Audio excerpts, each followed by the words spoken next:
Good evening, everyone. Thank you for coming out to the Tuesday, March 18th, Montgomery Township Board of Education meeting. The time is now 7:05 p.m. At this time, I entertain a motion to reconvene in open session. So moved. Second. It's been properly moved and seconded to reconvene in open session. Any questions on the motion? All those in favor state aye. Aye. All those opposed, same right. Abstentions. Roll call, please. Mr. Italiano. Dr. Wang, Yes. Mr. Allen, Here. Spina, Present. Franco Harris, Present. Spila, Here. Ms. Harris, Here. Selecta Jernigan, Here. Ms. Norgan, Here. Mr. Todd. Here. Thank you. Thank you, Mr. Italiano. At this time, please rise as we salute the flag. I pledge allegiance to the flag of the United States of America and to the republic for which it stands, one nation, under God, indivisible, with liberty and justice for all.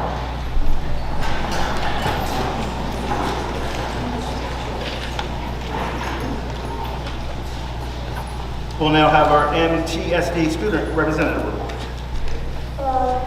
As of our last meeting, the senior class went on the annual Disney trip. Our boys basketball team won Group 4 sectionals.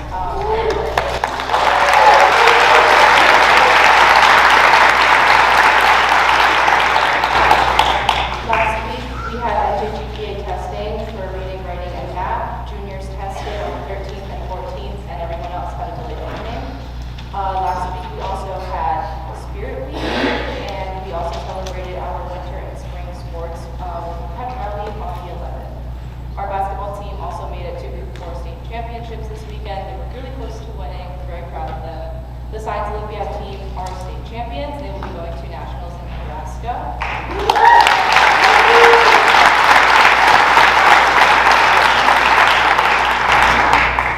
The forensics team went to state championships and won multiple awards. And this weekend, the MHS Theater is putting on Newsies on Friday at 7 and Saturday at 2 and 7.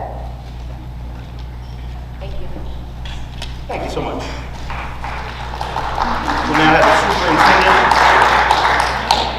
We'll now have the superintendent report and presentations. Good evening, everyone, and thank you all for being here. We have some recognitions tonight, followed by our proposed budget hearing. National Merit Scholars. National Merit Scholarship finalists are high school seniors who have demonstrated exceptional academic ability and have been recognized as such by the National Merit Scholarship Corporation, NMSC, after achieving high scores on the PSAT, NMSQT, and meeting other program requirements. Mr. Corey Delgado, Director of School Counseling and Student Wellness, has the honor of presenting a certificate of merit to 15 seniors in the class of 2025 who have been recognized nationally as National Merit Finalists.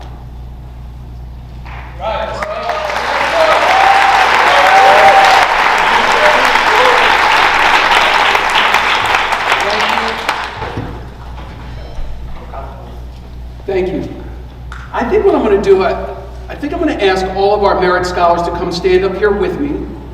So maybe we'll just stand right here. Does that sound good? I'm trying to figure out how to orchestrate this.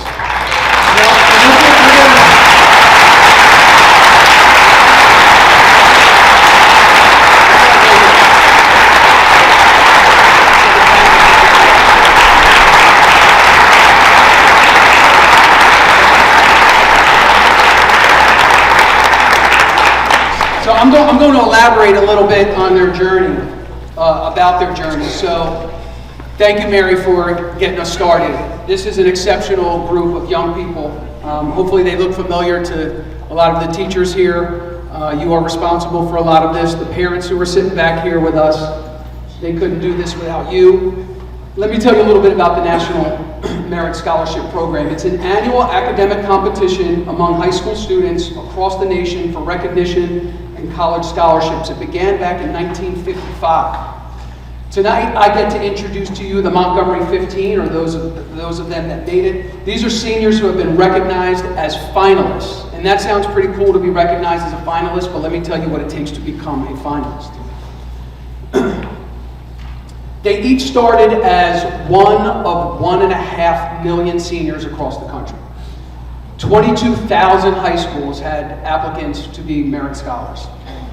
Again, 1.5 million, the pool started there. These folks successfully met the scoring criteria on the PSAT and the National Merit Scholarship Qualifying Test as 11th graders. That was their initial screening. Essentially, this means they scored among the top in New Jersey as juniors on the PSAT. That made them semifinalists. That got them from 1.5 million to 16,000. Right? That was the first cut. But their road did not end there. To become a finalist, they had to complete an extensive National Merit Scholarship application, which includes providing information about their academic record, their extracurricular activities, and a pretty intensive personal essay. They then had to continue to meet the high standards of the academic performance criteria throughout the rest of their junior year, and of course through their senior year. They had to perform well, really well, on the SAT and the ACT score to confirm their PSAT performance. And after all of that, this is the top 1%. They are among the top 1% in the country. So they made it to the 15,000 or top 1% to be named finalists, making them eligible for significant scholarship money and some very nice prestige, including being presented in front of all of these amazing people behind me. So how about a nice round of applause for the group?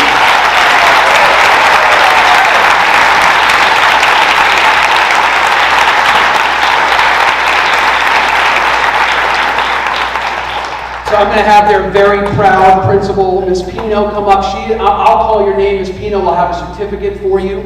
I'm going to call some names that aren't here, but they're still worth recognizing. We'll hold our applause until they all come up. Parents, you'll come up, get your picture. Maybe we get a picture with our board president, our superintendent. So we're starting, Sean couldn't make it, but Sean Cow is our first National Merit finalist. Aaron Chai, come on up, Aaron. Evelyn Chan. Evelyn didn't make it, or she might be here. Evelyn, if you made it, just jump up from the back because we want to celebrate you. Picture at the end. Yeah, we'll do one picture at the end. So just now you're going to slide over. Do we want to stay here? What do you think? We'll stay over I here. don't want to stand in front of the speaker, that's all. I'm going to listen to him. He's the smartest guy in the room. We're listening. Eric Hahn, David G, Brian Kang, Suresh Pramanik, Vikram Rajput, Vishnu Sharma, Vritti Soti, Brian Sun, Eddie Tang, Arvind Vijay Shankar, Max Zing, and Kevin Zhao.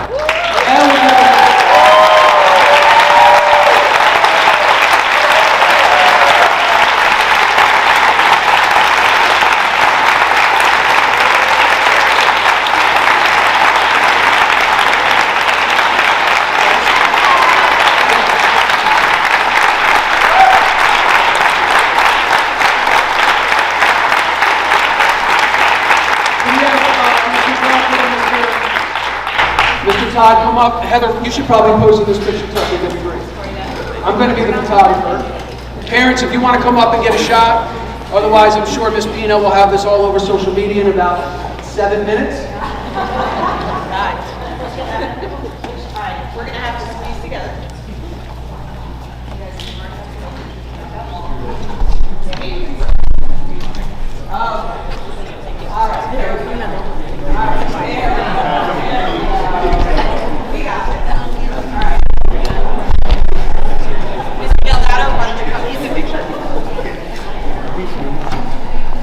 Corey, a little further in, a little tighter, a little tighter. 1, 2, 3. Say, Miss Riddell, don't move.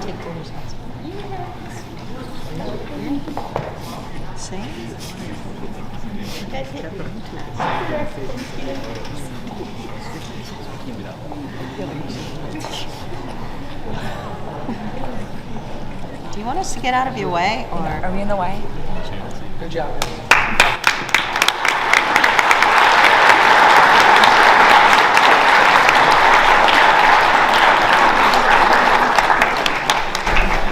Thank you for giving us a chance to celebrate these fine young people, and I'm going to avoid what might be an awkward moment and let you all know you do not have to stay for the remainder of the meeting. This could be a long one, so no one is going to judge you if you quietly walk out. Thank you again.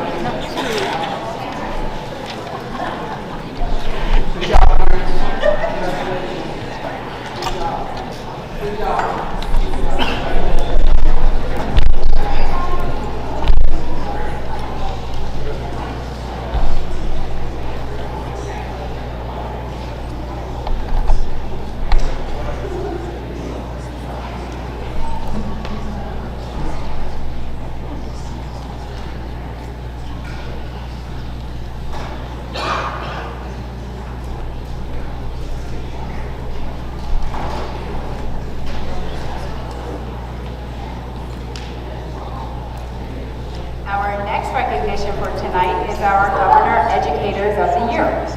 The New Jersey Department of Education recognizes the outstanding contributions of teachers and leaders through various national and state programs each year.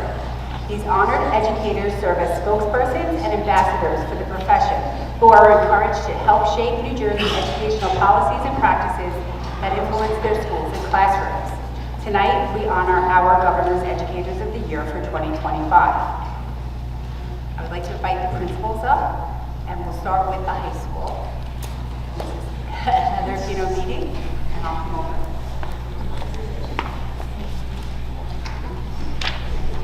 Good evening, Superintendent McLaughlin and members of the board.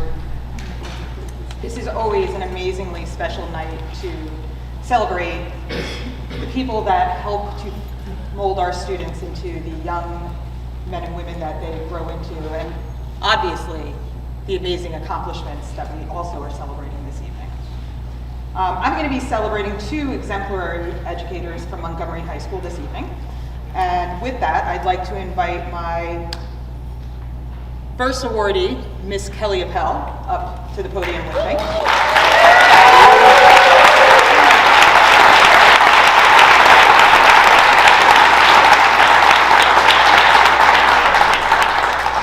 Awkwardness with everybody stands next to us like they've never stood in front of a room full of people before, when that's what they do for a living. Mrs. Kelly Appel is our Montgomery High School Governor's Educational Service Professional of the Year. She's an extraordinary school counselor whose unwavering dedication to students, staff, and the broader school community makes her an invaluable asset to our school. Mrs. Appel is everything you could hope for in a school counselor. She cares deeply about every student, encouraging them to explore their potential and grow into the best versions of themselves.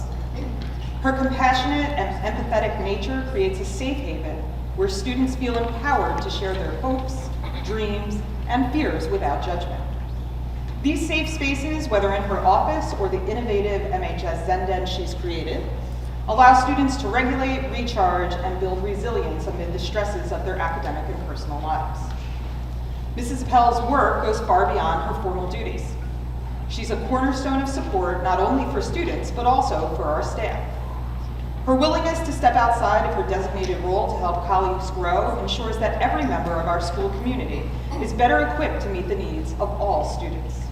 She leads with compassion and responsiveness, always going above and beyond to make sure everyone she interacts with feels important, seen, and understood. Mrs. Appel's expertise as a counselor is unparalleled. She works tirelessly to guide students towards post-secondary opportunities that align with their academic goals, personal values, and social-emotional needs. Her ability to tailor advice and resources to each student's unique circumstances reflects her deep commitment to their success and well-being. What sets Ms. Appel apart is her holistic approach to education and counseling. The MHS Zen-Den, a space she envisioned and brought to life in both virtual and physical forms, is a testament to her innovative spirit and dedication to addressing the evolving needs of today's students. This resource has become a vital part of our school, offering students a place to reset and recharge, ensuring that they are better equipped to handle life's challenges. In Mrs. Appel's presence, students know they are valued, respected, and believed in. She inspires confidence and fosters a sense of belonging that ripples throughout our school community.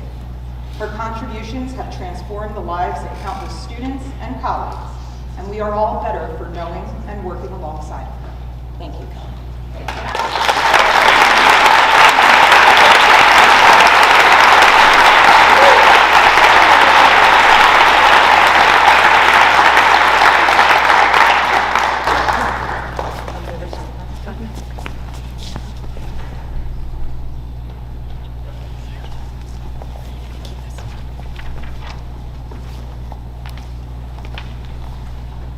My next honoree is Mr. Matthew Fluke for the Montgomery High School Governor's Educator of the Year.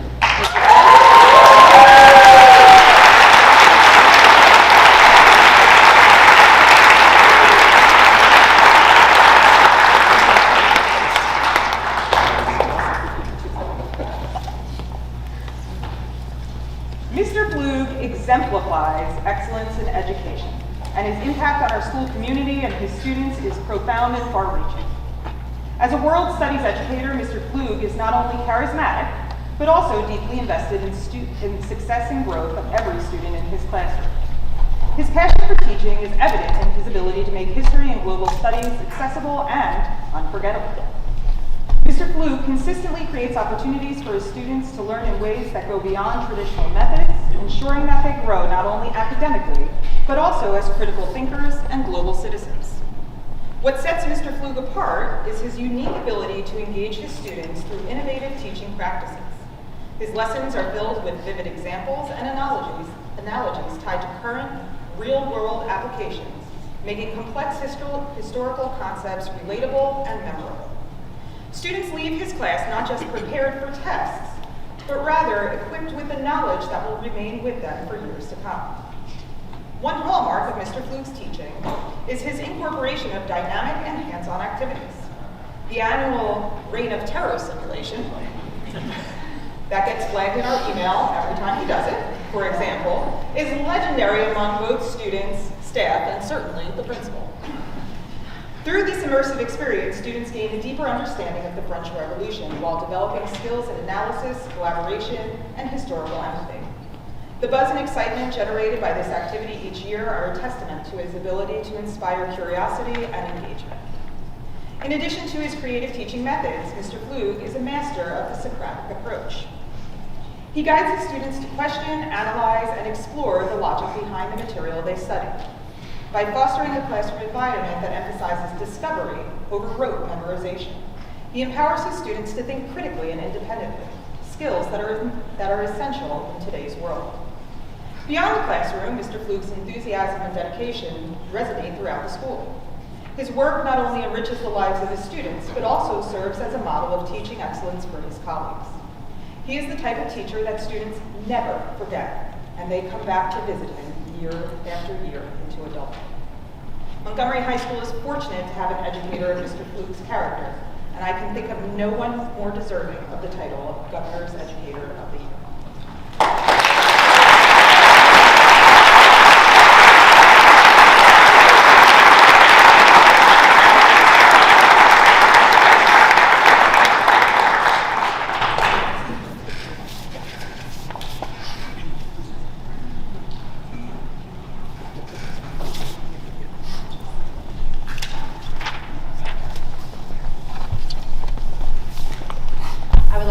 Now introduce Mr. Matt Barbosa from UMS Principal.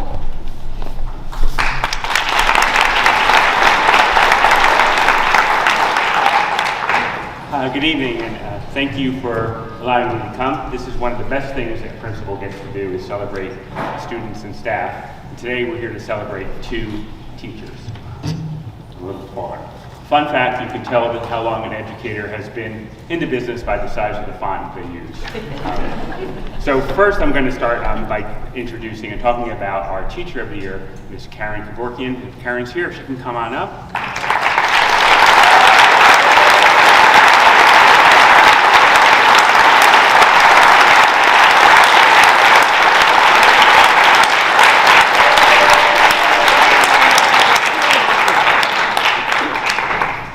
It is my pleasure to have this opportunity to speak about the Upper Middle School's Teacher of the Year, Karen Kevorkian. Ms. Kevorkian is part of a lineage of strong Montgomery educators. She is a lifelong resident and a graduate of Montgomery High School. Her mother was a teacher in Montgomery, and now her daughter Caitlin teaches second grade at Orchard Hill Elementary. Every time I enter her room, her students are hard at work at reading, writing, or having a deep conversation. As the interim principal of UMS, I have only had a short time to get to know this amazing teacher. Therefore, I went to the experts for a little help, and they include Mr. Accardi, Mr. Delgado, and of course her students. Karen is a genuine leader. She is humble and always has the other's best interest in mind. Formerly, she held the position as the MTEA Vice President, where she was an invaluable resource to both staff and administration. Working with Karen, the school administration was able to design the structure of the school leadership team, which fosters the growth of collaboration between administrators and staff to better improve the student experience. Informally, Karen is still a leader, someone who can be depended on to provide insights to school leaders and guidance and ideas to her colleagues. In the same way, her students are comfortable going to Karen for advice and guidance, or as one student put it, she is super kind. She always helps out whenever a student needs it. Most of the time, she doesn't wait for a student to ask for help, but rather just looks over their assignments and helps whoever needs it. Not only is Karen a school leader, she is also a leader in the classroom, demonstrating outstanding instruction, pedagogy, and student engagement. As one of her students put it, Ms. Kevorkian is an amazing teacher who has helped me improve on reading and writing skills throughout the year. She always helps us get through the work that we are struggling with and need help on, and always provides an explanation so that you understand what she means.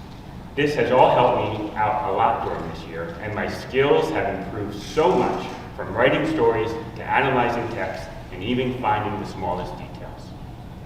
Her impact on teaching and learning does not stay within her classroom walls. She has been instrumental in developing language arts curriculum throughout her tenure here at UMS in both 7th and 8th grades. Additionally, she serves as one of our academic intervention teachers and has found the balance between following the curriculum and finding the gaps that our students have. Novice and veteran teachers alike see Karen as a resource on effective classroom instruction, increasing student engagement, student intervention, and how to perfect the craft of teaching middle schoolers.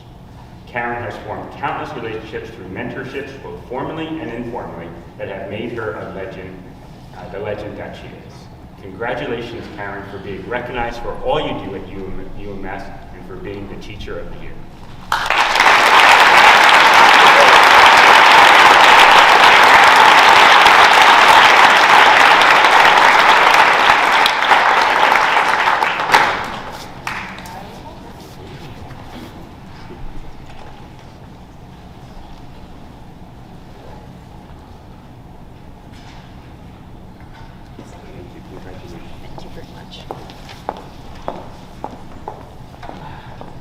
Next, we have our educational service professional, Ms. Allison Doyle Smith. Allison, come on up.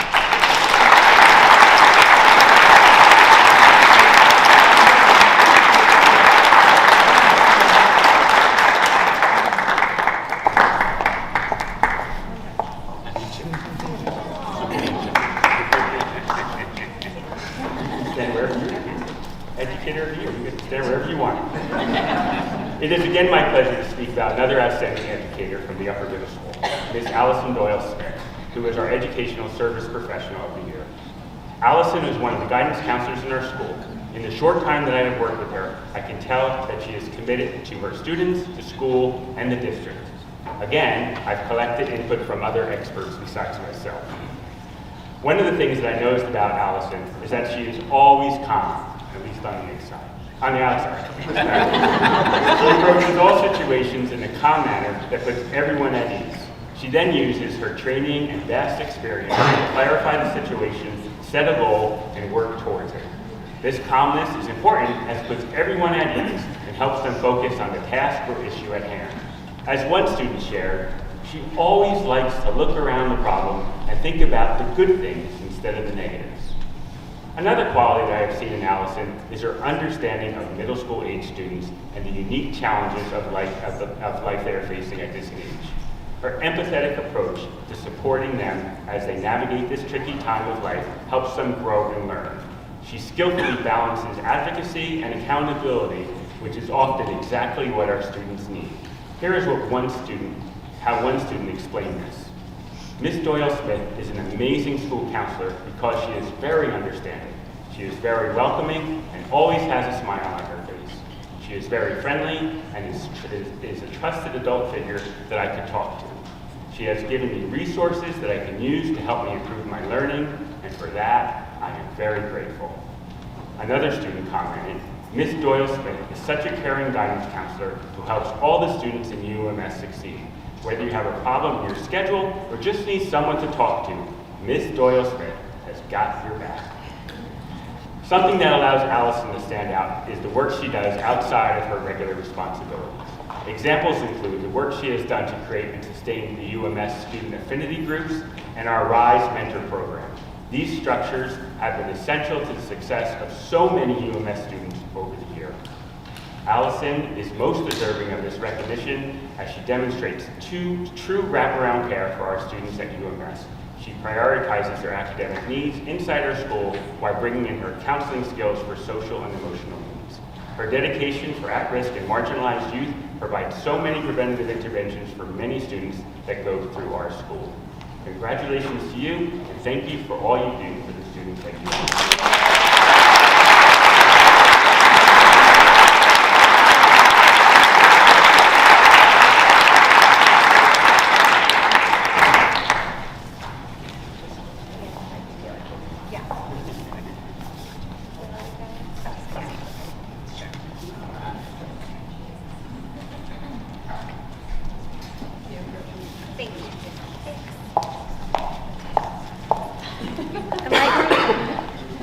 Next, I would like to call on Mrs. Lisa Romano, LMS principal.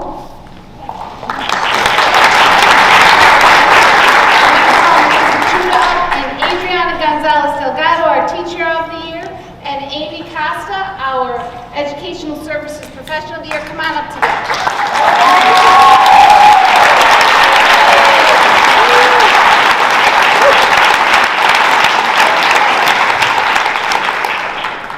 Celebrating LMS's Teacher of the Year is Adriana Gonzalez Delgado, and LMS's Educational Services Professional of the Year, Ms. Amy Costa, is like studying lessons in chemistry. Both of these extraordinary educators possess elements of excellence. As professionals, they are like oxygen and helium. They breathe life into our community, they lift our students and our colleagues to greater heights of success. In 2019, Adriana began working at UMS. Adriana was an integral part of the incredible team that established UMS's Unified program, which fosters inclusion and accessibility for all of our students. Always driven by the desire to do more for others, in 2021, Adriana was selected as a fellowship recipient and moved to the south side of Chicago to serve in education. Even though Adriana brought great success to Chicago's learning community, for the sake of time, I'm pulling us right back to New Jersey. In 2023, Adriana returned to the East Coast, and Montgomery Township was thrilled to welcome her home. Adriana entered LMS, and once again, our community expanded and lifted in greatness. Adriana volunteered to support our Black Student Connection. She carved pathways for our 5th and 6th graders to collaborate with their UMS and high school peers.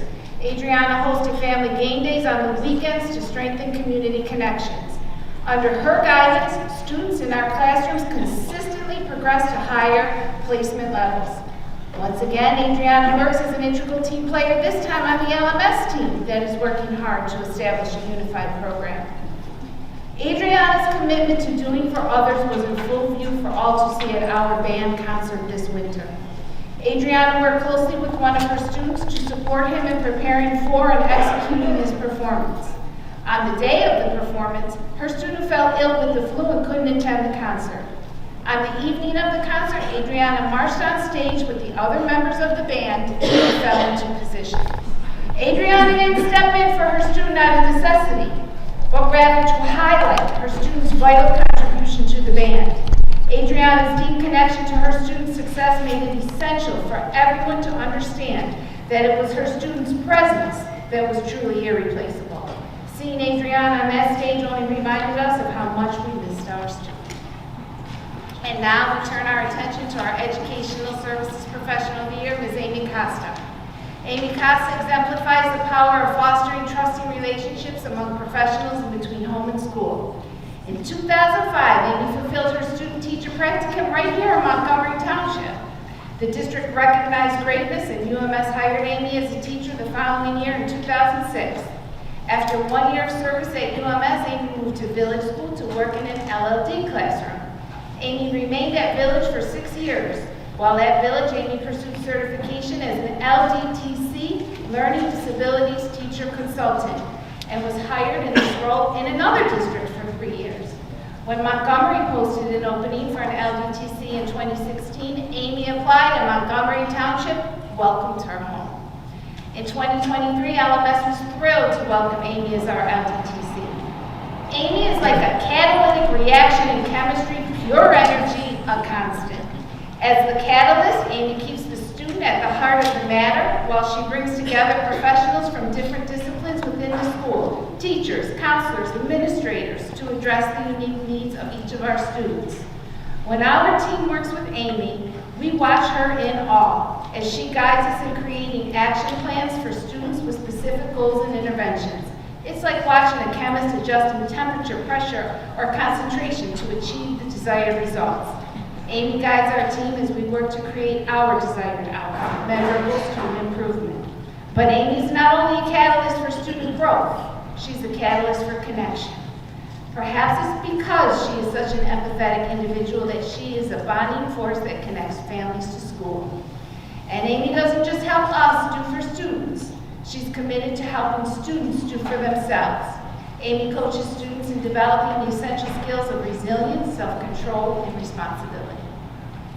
We are grateful to every single educator throughout Montgomery Township School District because every single one of them is essential and contributes to the growth and development and the success of our students.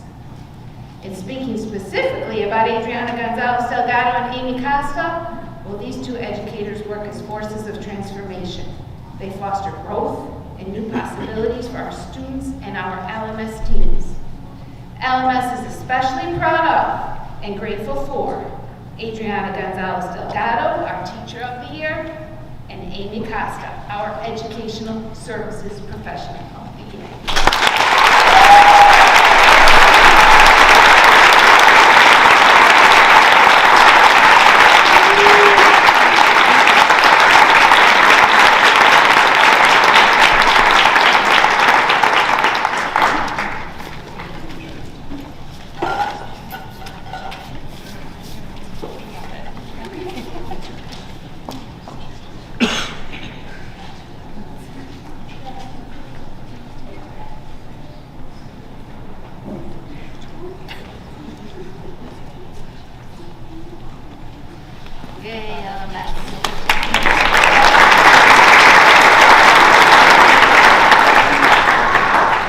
Point Village Elementary School, Ms. Susan Lacey, principal.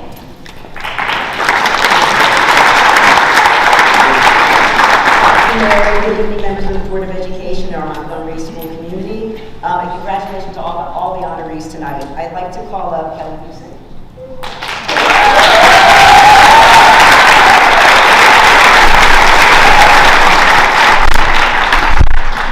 I'm so proud to recognize Ms. Kelly Busick as the Elementary School's Educator of the Year. Kelly's 18-year career at VES, in room 212 specifically, has been nothing less than impressive and inspiring. Kelly is an engaging and highly successful teacher leader and inspiration to students, colleagues, and families alike. Her classroom environment is an absolutely magical place for students to learn, grow, and celebrate their academic accomplishments. You feel such positive energy and a deep culture of learning with each visit. Kelly is truly masterful at building a caring and supportive classroom culture of kindness, respect, and belonging. Her students play a role in maintaining a positive and inclusive community and truly care about relationships and the well-being of others. The artistic messages on the walls as you approach her classroom include students' thoughts on respect. Show it in your words and actions every day. Messages about what it means to be respectful. Change the world with your words. Messages of unity, celebrating individual differences, spreading peace and love, not hate, equal rights, and justice for all. because we are all in this together, they say. Outside of the classroom, Kelly is a supportive colleague, respected resource, and trusted mentor. She participates in collaborative decision-making by serving on curriculum committees, and she took a lead role on the Behavior Code of Conduct Solutions Committee, which resulted in the development of Blazers Beliefs, our school-wide core value system. Kelly is such a visionary. She envisioned and created videos with student role models and developed resources that help staff and villagers share in a consistent rollout of expectations. In service to the larger community, Kelly regularly performs in the Montgomery Education Association's Music from the Heart Theater productions in support of student scholarships. Kelly performed in lead roles in Cinderella and Matilda, to name a few. She was Glinda the Good Witch in The Wizard of Oz, and most recently, Mrs. Banks and Mary Poppins. And this is just a short list of the work she's done with Music from the Heart. Her passion for the arts began when she was just 6 years old, and is one thing in addition to her students that brings her great joy. And here's what her students say about her. Enough about what I say, but here's what her students say. She is so nice, and she teaches us well. She teaches us new math strategies, and she has taught us how to handle bullying. She is really good at making voices for characters and acting in musical theater. She lets us have a reward day when we are kind and respectful to everyone. She is very kind and forgives you when you make mistakes. She gets everything done, and she does what's right for us. She always smiles, and that makes us ready for the school day. Kelly, your contributions to the school and district are impactful and very much appreciated. On behalf of your third graders and your village school family, I'm excited to recognize you as our Governor's Educator of the Year.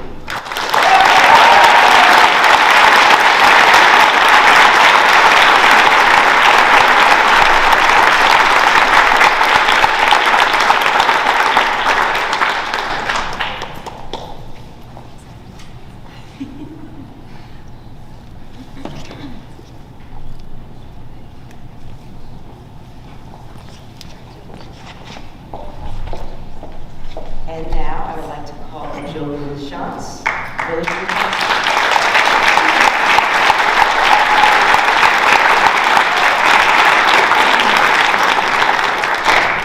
It is such a pleasure for me to talk to you about our incredible school counselor, Mrs. Jolene Shantz, Village Elementary School's Educational Service Professional of the Year. She has served as a caring, thoughtful, and dedicated school counselor at VES since 2015. Jolene is an impressive, committed, and highly respected advocate for children. She supports their social and emotional well-being and academic progress with personalized care and sincere compassion. Villagers can count on her to be a friendly, comforting, and trusted resource when they need encouragement and support with friendship, personal, behavioral, or academic challenges so they can be their very best selves. In collaboration with her counseling partner, Lauren Fernau, Jolene facilitates a comprehensive counseling program. Their counseling environment is a warm, relaxing, and safe space for students to take a break and have their voices heard. They leave empowered and with a restored sense of confidence, independence, and well-being.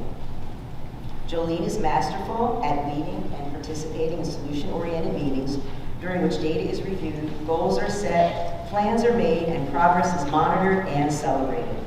Her wise and thoughtful input is respected and results in improved outcomes in areas where students need it most. Jolene maintains relationships with students, parents, and colleagues that are uplifting and impactful, as her ultimate goal is to be a difference in the lives of everyone with whom she is connected. She does this with grace, sensitivity, and authenticity. She genuinely cares deeply about everyone with whom she interacts. Let me tell you how the kids describe her. She gets people. She listens and keeps your feelings private. She's always willing to ensure that people have their own time to talk. If you have an appointment and someone else is there, she will kindly excuse that person without hurting their feelings. She's very kind and she gives advice that is really helpful. I like going there to talk about things. She makes everything a little more cheerful. She says a lot of positive things about you. She always knows the right things to say. In addition to our counseling work, Jolene made great contributions as a member of the school's Social and Emotional Learning Committee, which developed a diverse array of solutions to help students with stress regulation, resilience, and conflict resolution. She also recognizes students' kind deeds and supports classroom connections between high school peer leaders and villagers that focus on respect, self-esteem, and standing up for others. Jolene is such a positive and compassionate force at VES and is so deserving of this recognition. On behalf of your village school family, I am excited to recognize you as our Governor's Educational Services Professional of the Year.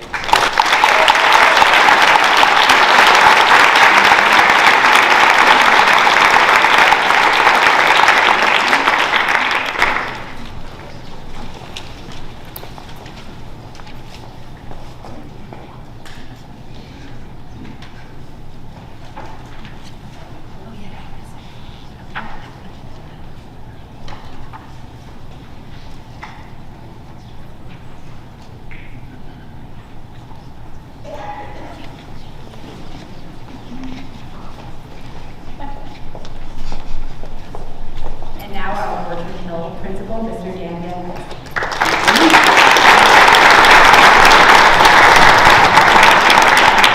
Good evening, everybody. Let us begin with our Educational Services Professional of the Year, Mrs. Melissa Patani. Come on up, Melissa.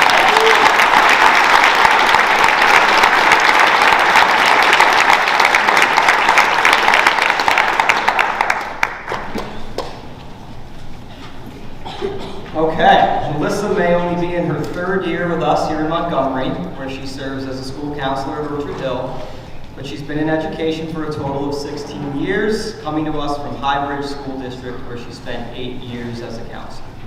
She started out as a teacher, little kindergartens in 5th grade, before landing primarily in 4th grade in a Catholic school setting early on in her career. So, school counseling in 2025. I'm sure Melissa would back me up in saying that it feels different than it used to. Our counselors work hand in hand with our teachers, providing social and emotional support unlike we've really ever seen before. Regulation skills, coping skills, friendship skills, resilience skills. Our counselors now need to be ready for anything and everything. And Melissa is always ready. In a school and district where relationship building is a priority, Melissa starts there, develops strong bonds with her students, and is then a willing and consistent support as her students move throughout the school.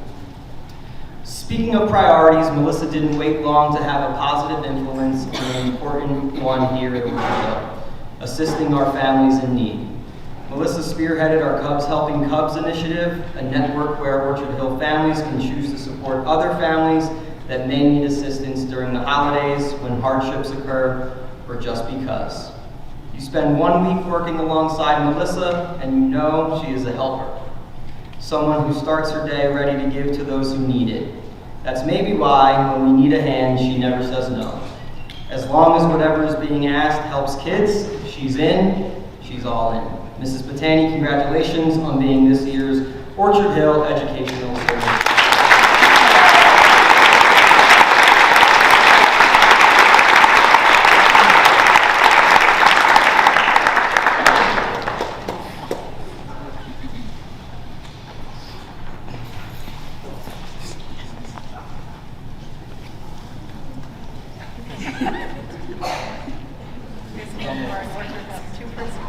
All right, our Educator of the Year, Lisa Picarillo.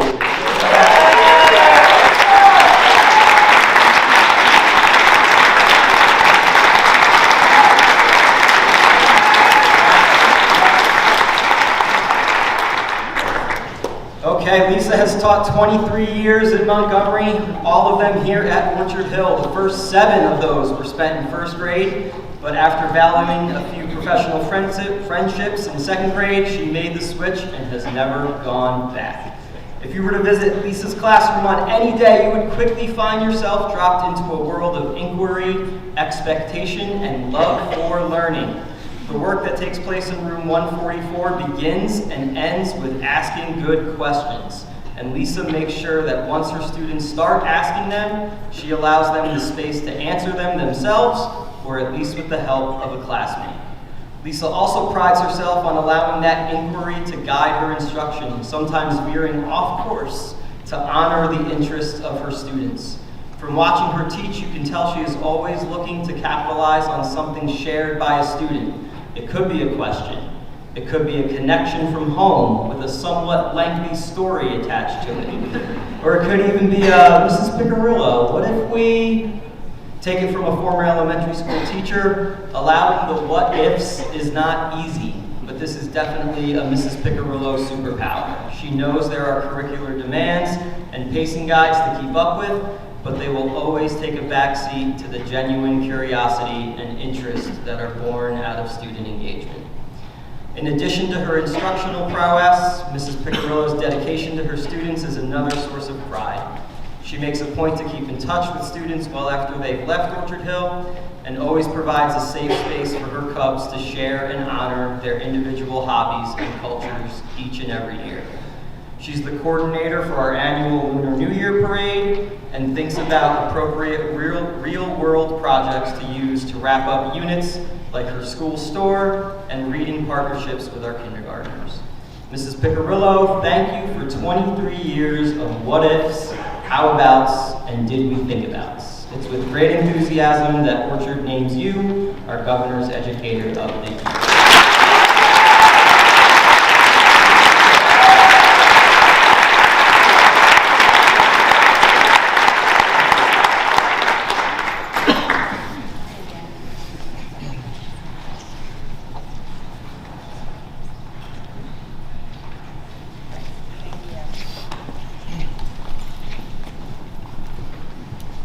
That concludes the recognition portion. At this time, I seem to have been met with every hostess's nightmare. I do not have enough food, it seems, to feed my audience. We do have light refreshments to honor our Governor Educators of the Year. And I truly wish I had the power to make those endless cookie trays and endless brownie trays, but I don't. So I'm sure as we teach our kids, if we share, there's probably enough. So let's take a 10-minute break and celebrate our Governor Educators of the Year.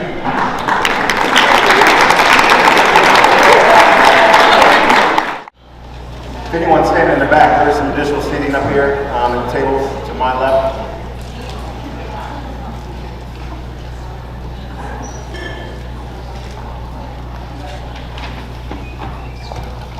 Superintendent report. I now am going to report to the Board of Education our SSDS report, that is our Student Safety Data System, for the 24-25 school year, period 1, which is September through December. As part of the New Jersey Department of Education requirement to submit the SSDS report information, I will be reporting out tonight on report period 1 for the 24-25 school year. At Montgomery High School, there were 19 total incidents reported, with the majority reported under the category of HIV alleged. Other incidents included fighting and substances. At Upper Middle School, there were a total of 23 incidents reported, with most incidents falling under the category of both HIV alleged and physical altercation. At Lower Middle School, there were 27 total incidents reported, with the majority reported under the category of HIV alleged. At Village Elementary School, there were a total of 8 incidents reported, all reported under the category of HIV alleged. At Orchard Hill Elementary School, there were 2 incidents reported, both under the category of HIV alleged. And that concludes the SSD report for report period 1 for the 24-25 school year. At this time, I would like to call up again Mr. Corey Delgado to do our presentation, harassment, intimidation, and bullying, investigations, trainings, and programs, ITP. HIV, ITP. HIV, ITP. Thank you. So board, I hope you'll appreciate it. I'm going to minimize this and just report out the mandatory data and the numbers on the HIV investigations, trainings, and reports. 1, we have a large agenda tonight, and 2, last month you had a very comprehensive training from Mr. Fogarty, who went through a lot of the nuances of the HIB law. But I would be remiss if I didn't start with recognizing these folks. So I do want to take a moment just to recognize the anti-bullying specialists in the district. These folks are guidance counselors. They work incredibly hard. They are so skillful at sensitively dealing with these sensitive issues. And so I really want to just take a moment to acknowledge them. And I appreciate all the work they do. They are heroes in so many ways. Moving Moving on to our period 1 investigation, so that's from September to December.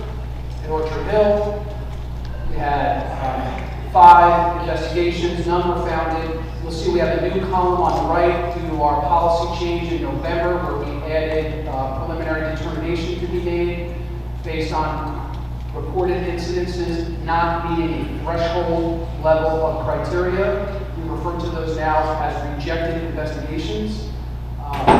Those incidents are not ignored, they're usually just dealt with through the code of conduct. And Orchard Hill had 4 rejected investigations. At Village Elementary School, we had 8 reported incidents that were investigated, none founded, 3 rejected investigations. Lower Middle School, you see a little bubble there.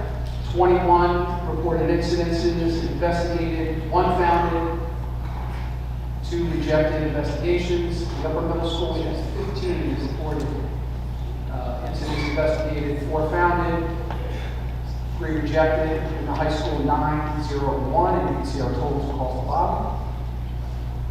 We now move into trainings. Trainings refer to professional development for staff. Okay, programs is for students, trainings is for kids. So there are, I'm not going to read them to you, there are totals of trainings. Again, that is just for reporting period number 1. Some examples of the trainings you can see there. And our programs, the programs that we deliver to kids come at a higher volume than the trainings we deliver to adults. And you see the district was very busy in period 1 with 80 programs across the district for our students. Some examples of the programs.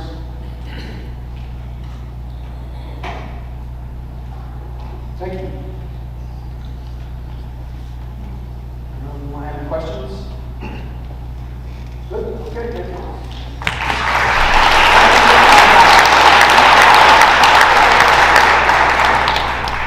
Next, we have Ms. Patty Reese from the New Jersey School Boards Association here for Ethics for School Officials 2025 presentation. Welcome. Thank you for having me. I've not had such a crowd to do ethics training before. I might apologize a little ahead of time to those non-board members. It can be somewhat dry and legalistic at times, but it really does help define the roles and responsibilities of a board member. Yeah, and just a handout for the board. board members. Yep, there's the answer right there. Okay.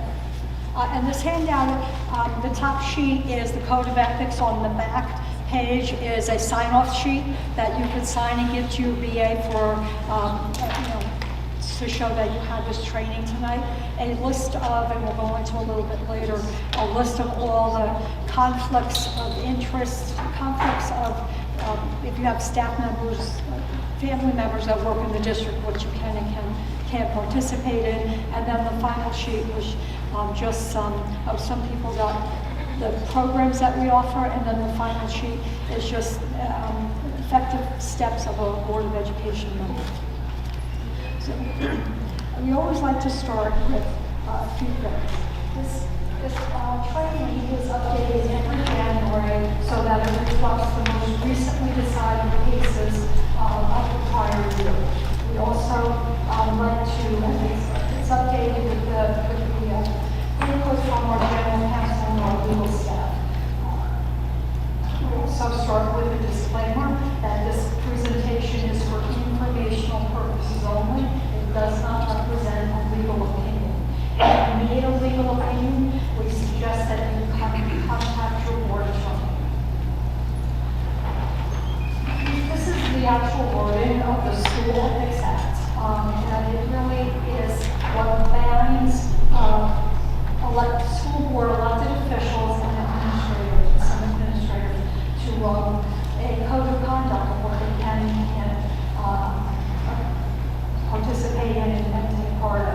The legislative intent of the act is to make sure and preserve the public's confidence in the integrity of the schools and of the school officials. It really is a minimum set of standards that school board members are expected to adhere to, but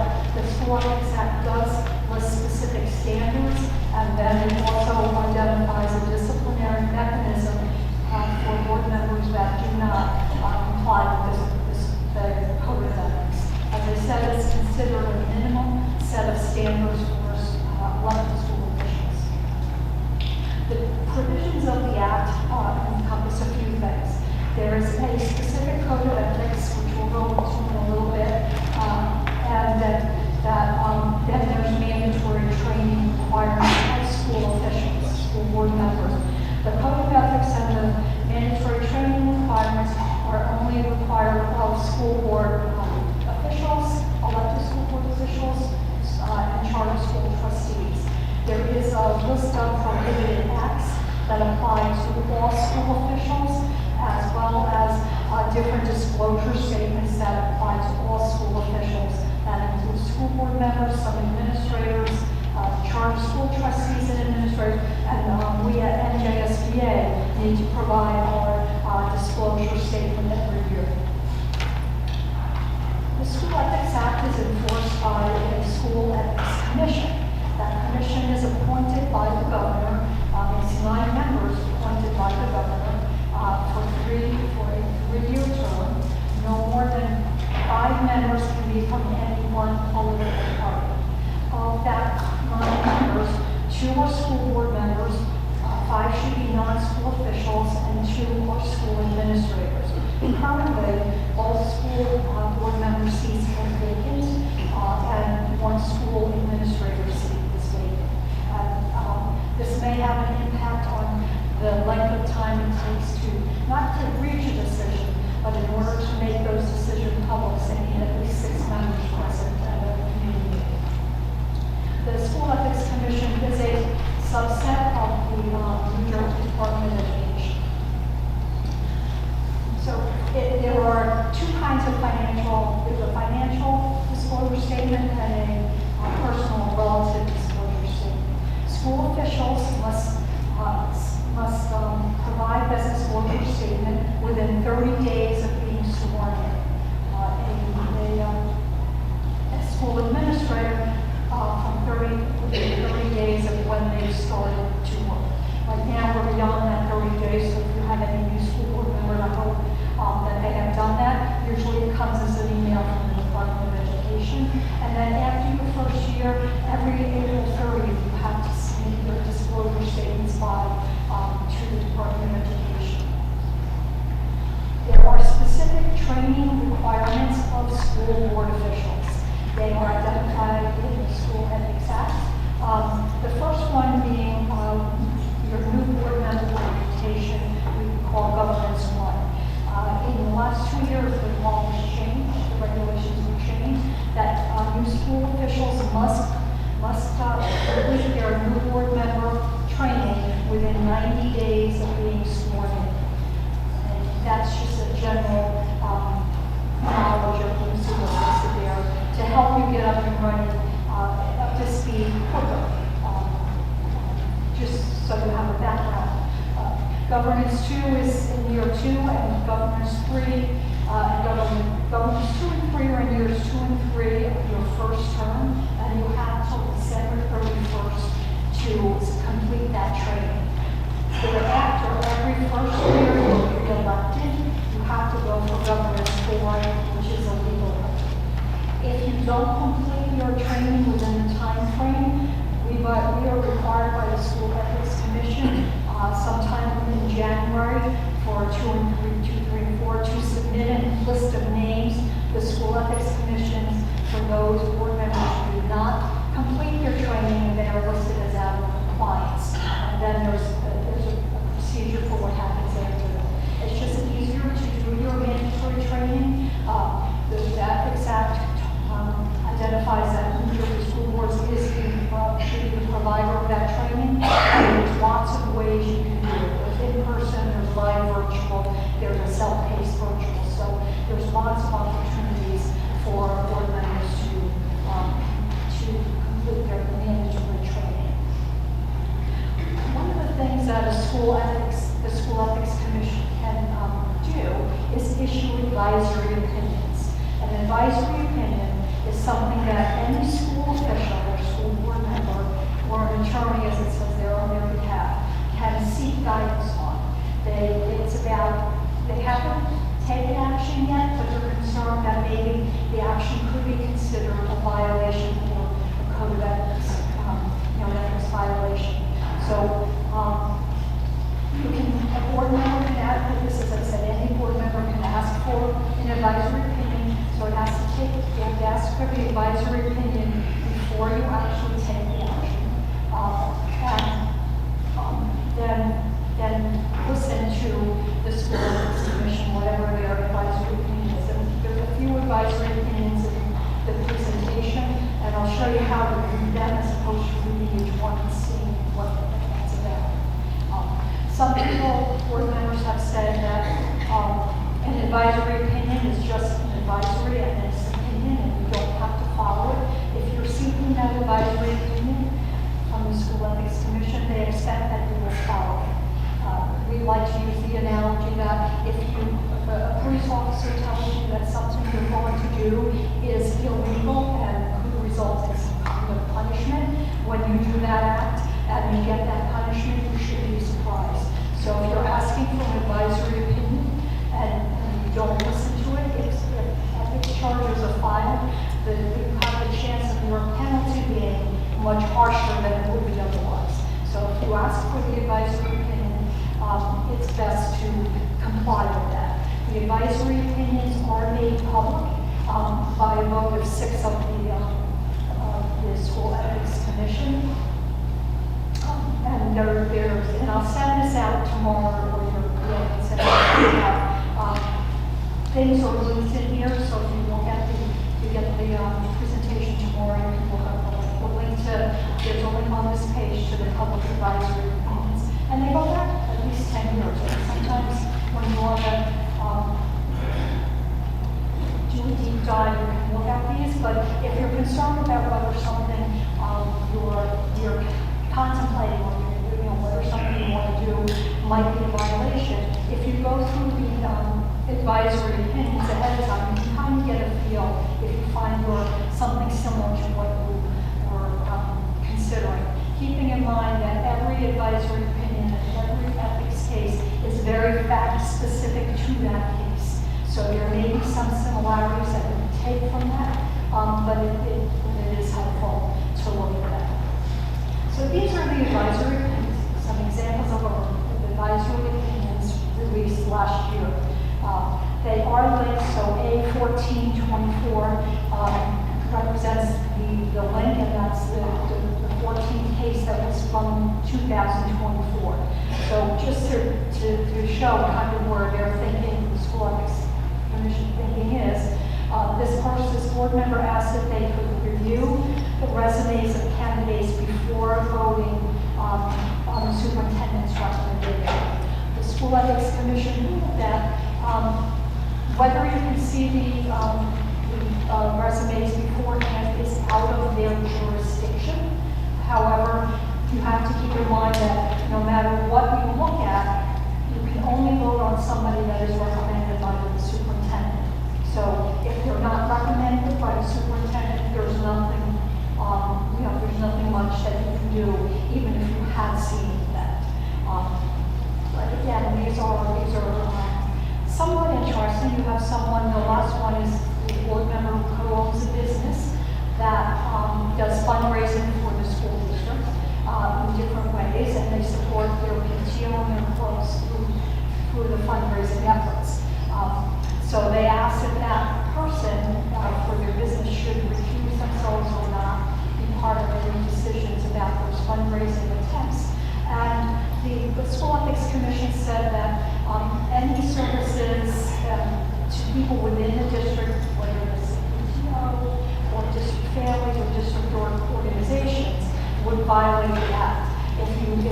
So if the board member's business advertises only within the district, only within the school, that would be considered a violation. However, if you advertise to the community at large, that would not be a violation.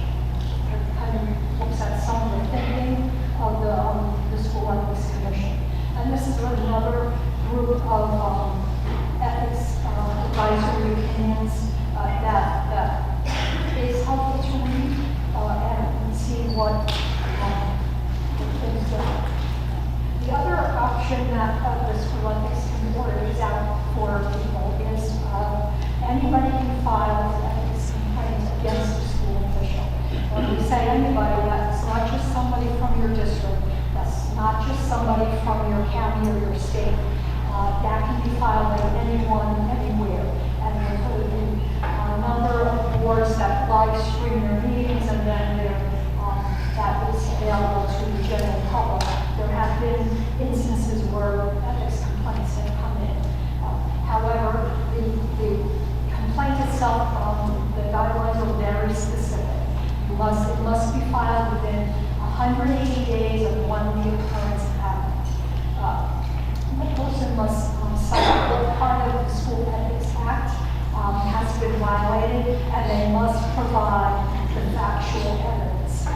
School Ethics Commission does not do research. They make their decision based on the information presented to them. And when we go through the tenets of the Code of Ethics, it'll show you what kind of information is necessary. Keeping in mind that the School Ethics Commission, again, is very fact specific, but they look at the circumstances to determine if they would lead a reasonable person to believe that the act was violated. It's just a reasonable person. It's a different kind of a decision. It doesn't mean that we actually, a board member actually violated the Code of Ethics, but if they feel that a reasonable person would think they violated, then they will be found in violation. There are four different levels of punishment or sanctions that the School Ethics Commission can recommend. And when I say recommend, I mean that they review the facts of the case, they make a recommendation to the Commissioner of Education, who makes a final determination. So the first level of sanction is a reprimand, which is a review by the Commissioner of Education that the board member violated standards but did not follow the formal resolution. The next level of censure is the formal resolution. So there's a review, and then there's a resolution that is read and voted on at the local board meeting that the board member has violated the Code of Ethics. The School Ethics Commission can also recommend that a board member be barred from activity for any period of time.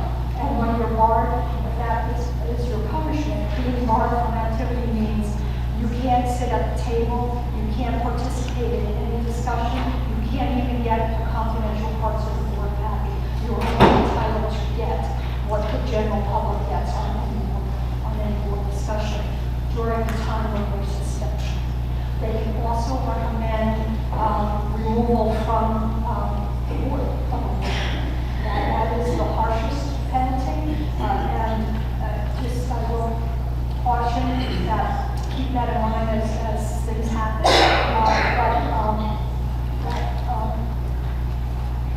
It's quite a process to get there. There is also an appeals process.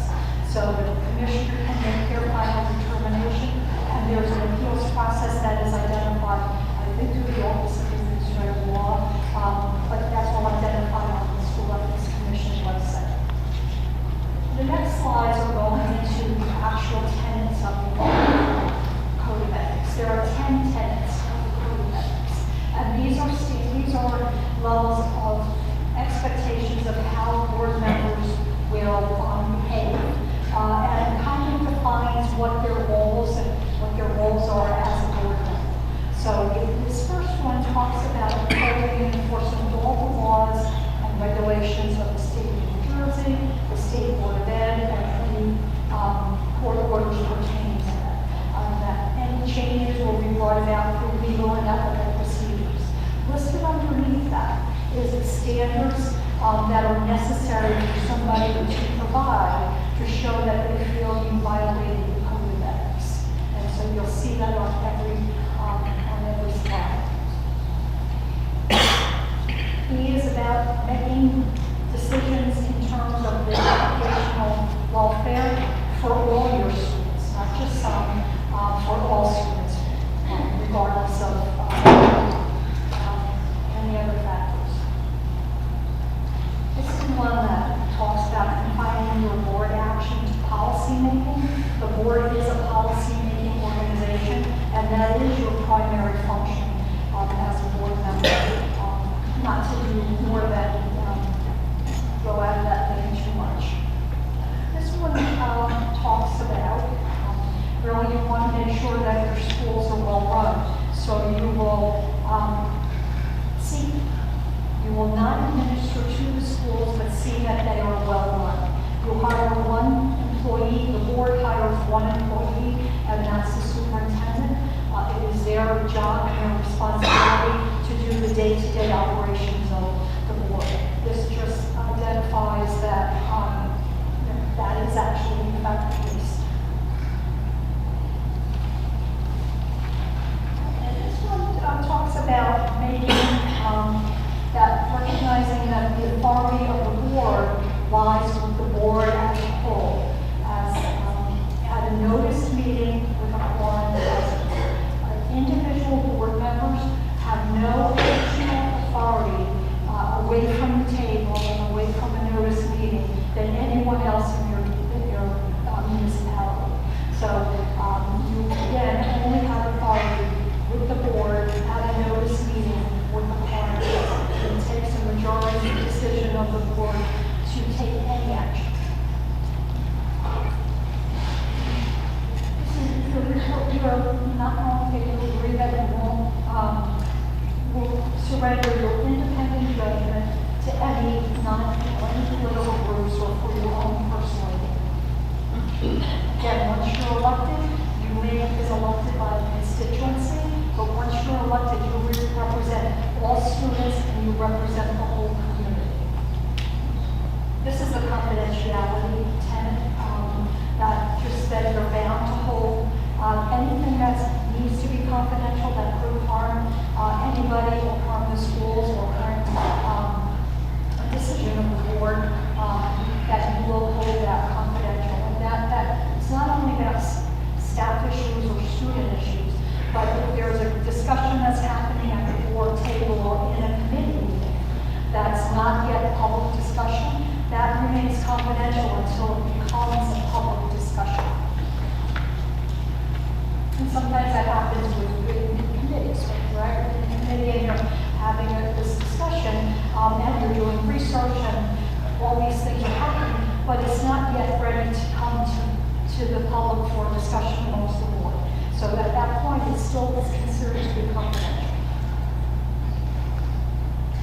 I see that the numbers have gone up. This is, this is appointing people at the recommendation of the superintendent. If the superintendent, and only at the recommendation of the superintendent. If their superintendent is not making that recommendation, the board doesn't really have any option. Now, once that recommendation is made, you always have the option of voting yea or nay. But if they're not, if there's a staff member or anything really that's not recommended by the superintendent, there's not much you can do. Again, you hire the superintendent to do the day-to-day operations of the district. The superintendent is the educational leader of the district as well as the community. And so this is all part of what it is that you hire them to do educational, to do all of the day-to-day operations of the district. This talks about supporting the school personnel and the proper performance of their duties. So, I mean, this is, you can't, and I say this in an audience filled with staff members, as I said, but as a board member, you are the district's cheerleaders. You have to support everybody, every staff member, in the proper performance of their duties. And so that, and it's identifying your public officials and you're held to that standard.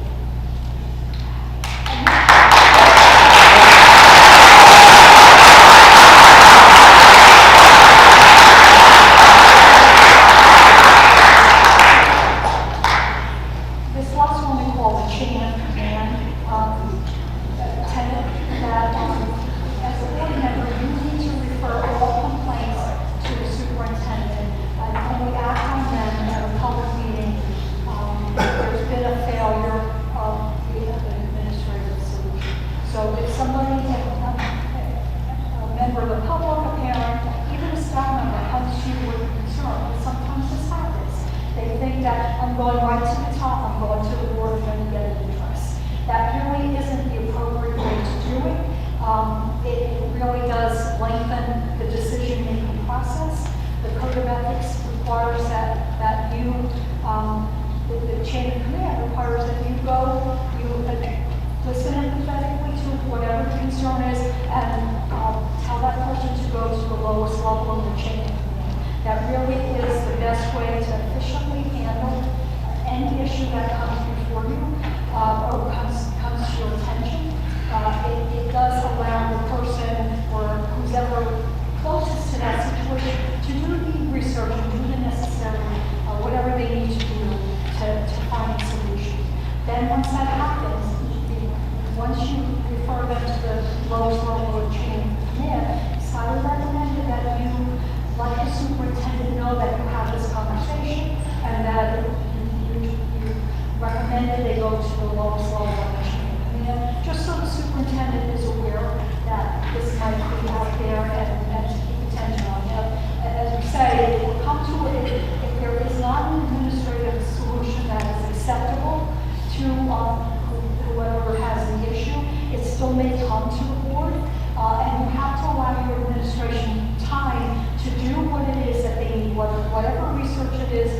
trying to find a solution that works with everybody, then you need to listen to what they said as to what their process was.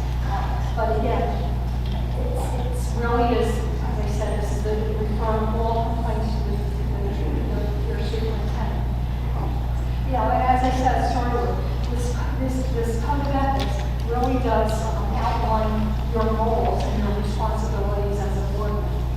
And we do acknowledge that there is no other elected official in New Jersey that has such a code of ethics, something to abide by.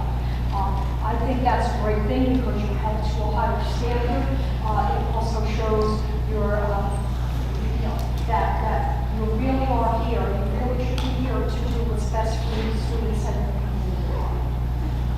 The next several pages, slides are specific code of ethics cases. The difference between an advisory opinion and a code of ethics case is the first letter in the number. So C is a code of ethics case. And it's just, again, the difference between a code of ethics and an advisory opinion. All these cases are linked in here, and I'll just go through the first one and kind of show you how to read that. This board member felt the staff member personally attacked them, and I didn't choose these cases, so it's recent cases, and our legal department felt there was some value in board members knowing this. But a board member felt the staff member personally attacked them at a board meeting. So that board member called the principal, identified themselves as a board member. And so the School Ethics Commission felt that the board member's action to silence the public and encourage them not to attend future board meetings by calling their employer to get them in trouble in the workplace can compromise the integrity of the board. They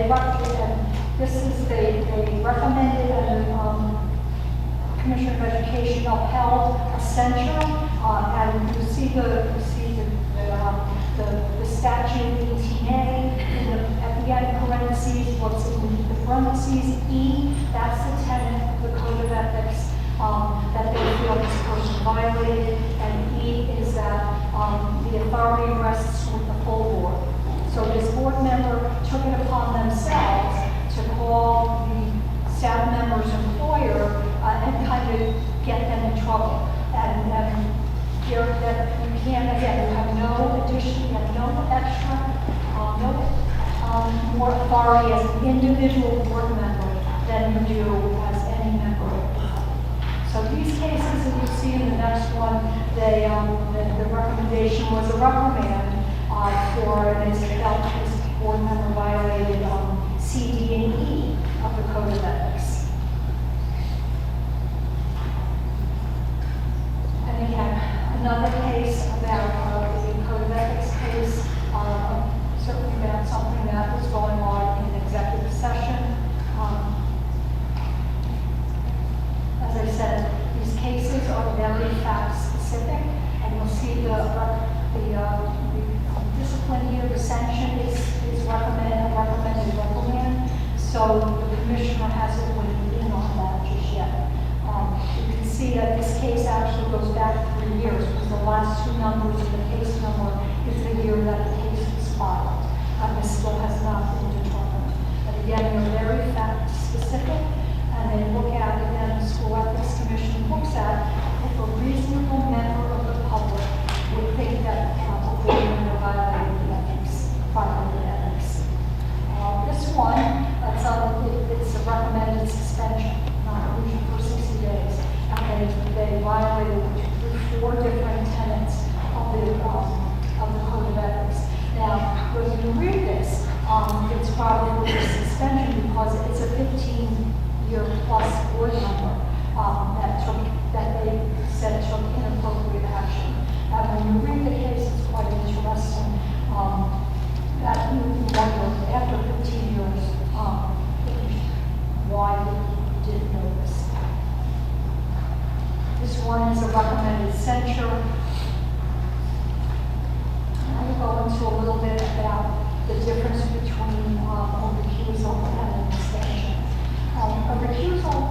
signifies that you have, that board member has a legal conflict of interest. And it's more of a formal process as opposed to an extension. Extension is if you feel you need more information or for some reason you're not comfortable voting, then you would schedule. But if you feel you have a legal conflict, then you need to recuse yourself. And recusing yourself means not participating in the discussion. So if it's an executive session discussion, it might be helpful to leave the room, although you're not required, but you can't participate in the discussion, even through official, roll of the eyes or whatever, that's considered participating, and then you don't participate in the vote. The difference in the end, to show in the minutes whether it's a recusal or an abstention would show in the minutes, right? So if you have a 9-member board and it was 5-3-1, 5 yes, 3 no, 1 abstain. If somebody was going to recuse themselves, the minutes would just show 5-3. And that shows that there was a board member who had a legal conflict. If you're not sure if you have a legal conflict, as I said, you work with your board president and your board attorney to identify whether you have a legal conflict or not. We also talked about the School Ethics Act has a list of prohibited actions of the board. This is a partial list. But if any of these apply to you, then, or your immediate family, then you need to recuse yourself from the discussion. So if you saw that one advisory opinion about owning a business in town that is fundraising. So that is a financial involvement that may impact your decision to recuse yourself. You also can't represent any person or parties on the board other than the board in any manner before the board.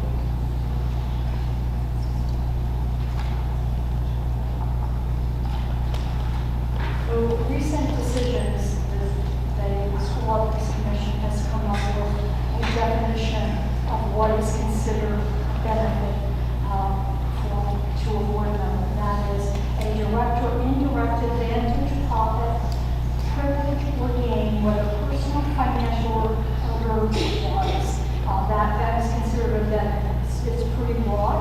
And again, the determining factor is the perception of the public. Will a reasonable member of the public believe that you are not being objective due to whatever that conflict is? And this first instance is actually interesting. It was an acting superintendent, so I think it might have been her first or second meeting, and it was when you put all the subs on your agenda to approve them, there were 160, quite a large Essex County district, that of the 160 people on the list for substitutes was her son. And we'll go into a little later, you can't hire a relative of a board member or your superintendent. Now, we'll go into also why, if somebody's already in staff, how that impacts decision making. But this board, you hire subs every year. So that her son's name should have been removed from the list. And she was issued a recommendation, and it was upheld by the commissioner, so it is a recommendation. And these are a few more cases. Again, one's a recommended reprimand, and one is a reprimand. I can't read it because it's cut off the slide. The last one should be a recommended censure. Again, a long-time board member on that one. There's advisory opinions in recent years. The School Ethics Commission continues to further delineate who is considered or defining family relationships. And that is important because it affects what a board member can and can't vote on. It will be part of the discussion. And you see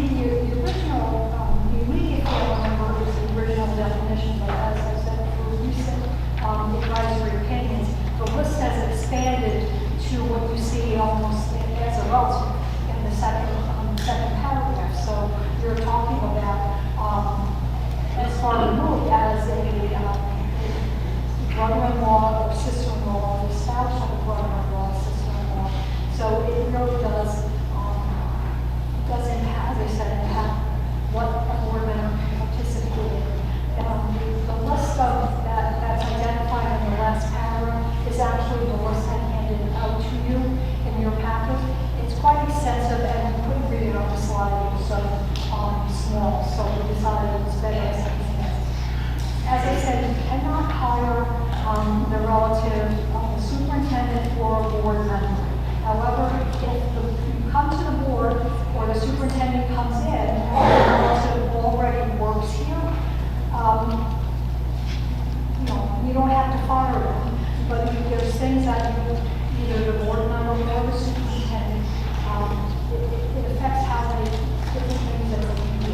So if it's an administrator and the relative already works here, they can't have any direct or indirect authority over their relative whatsoever.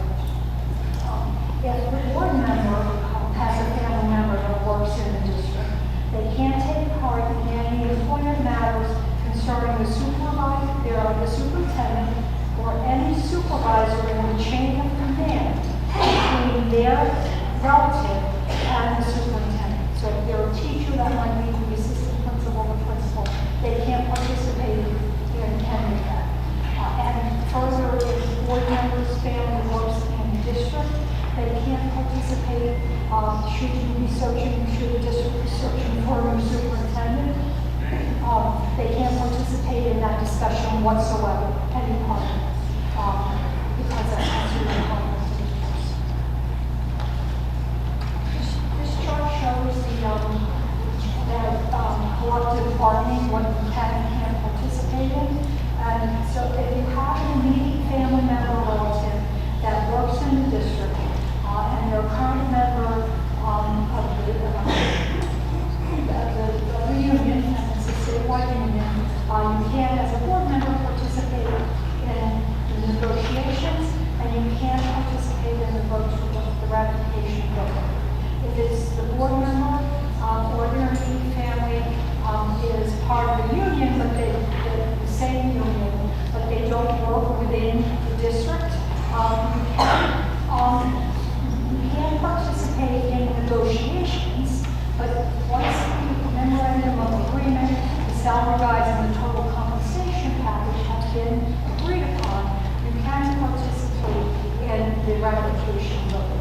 And if the relative doesn't live in the district and they're not a member of the union, then you can participate in both. And when we talk about absent another heightened conflict, if your relative is an officer in the union, either on a statewide level or in the county or a similar county, you may need to get guidance on whether you should participate in those negotiations. There also have been some cases where board members have received union endorsements from the union as they ran.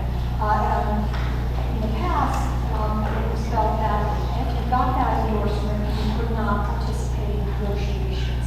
That's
be on any committee that remotely touches their child's employment. That might include things like personnel negotiations, finance, different things like that. And the second case is that a board member's domestic partner is a transportation specialist. And the SEC said that it would be wise for them to have to serve on the transportation committee. The other thing that has come out in recent times is board members using the advice of counsel defense. And so the recent advisory opinions have come out with what exactly that means. And if you're going to use the advice of counsel defense, you have to meet all four prerequisites. So if you have to seek advice before the action is taken, you have to seek it from someone who is authorized or has the authority to give that advice. The example I use is you need somebody that's familiar with school law.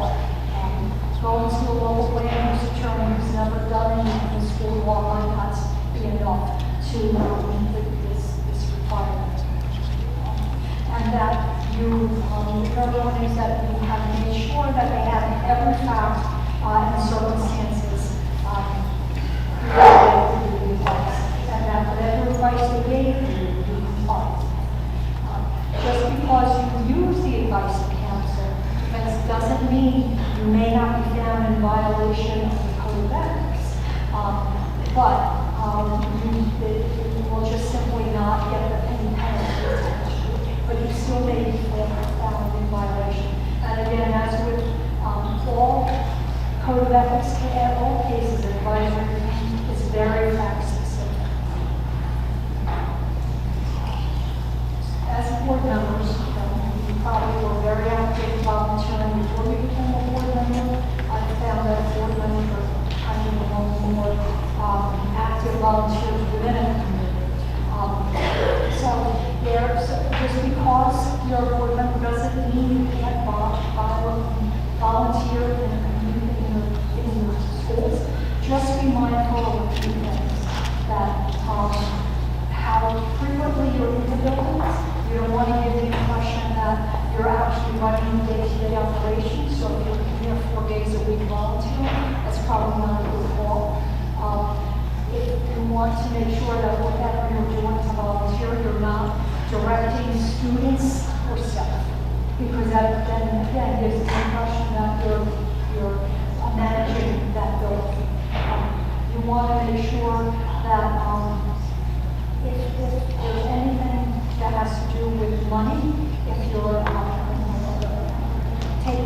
collecting tickets at the 8th grade basketball game, let somebody else collect the money. Do something else, or within PTO or the book fair, let somebody else take care of the money. The implication is that you manage the district's budget on a larger level.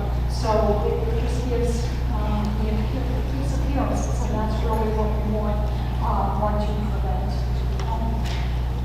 In general ways, you always are able to volunteer your child's, your student's classroom.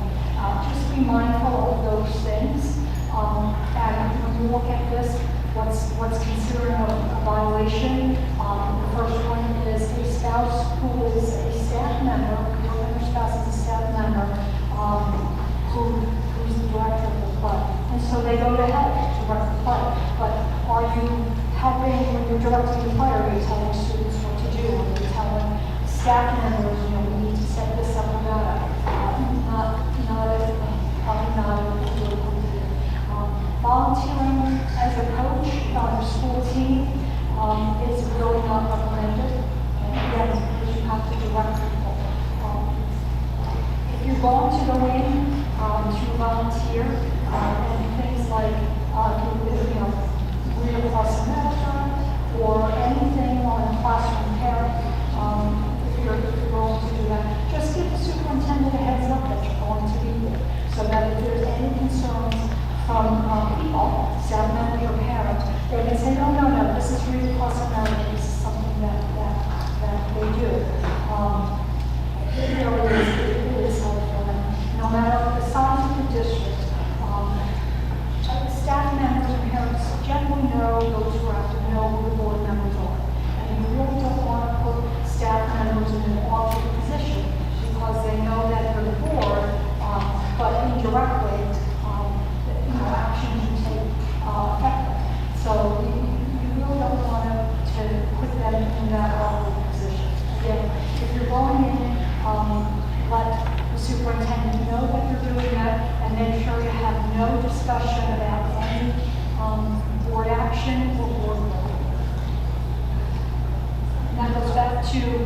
You don't have any more authority as an individual, but there's a perception of having that authority. People know you're important.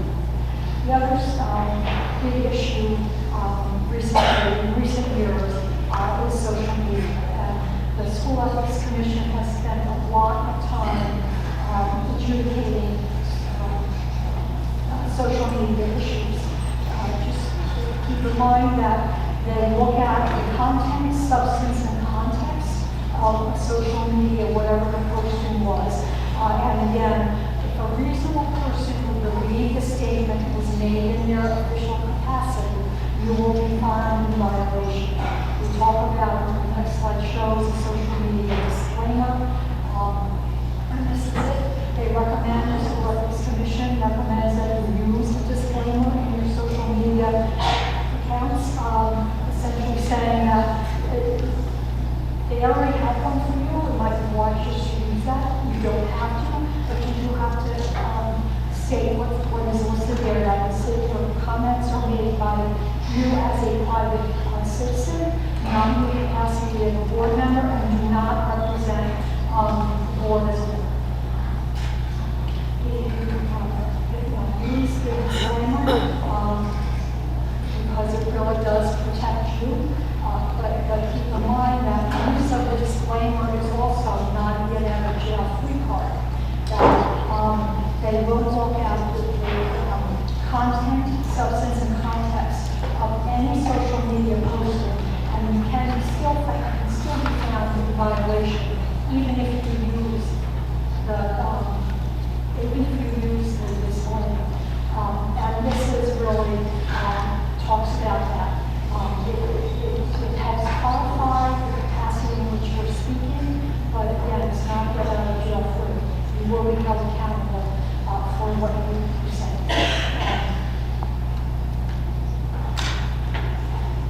So we'd like to issue some general guidance on for social media.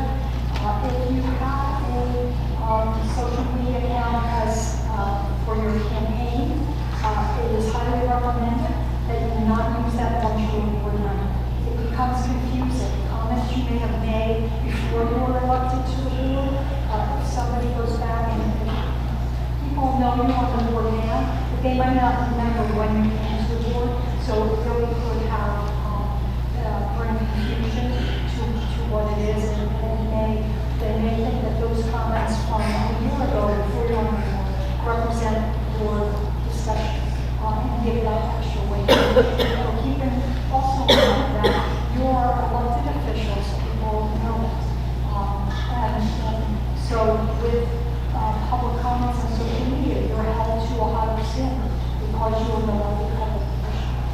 If you like or share a post on your personal account that has nothing to do with anything school related, you're likely to be found in violation of the School Ethics Act.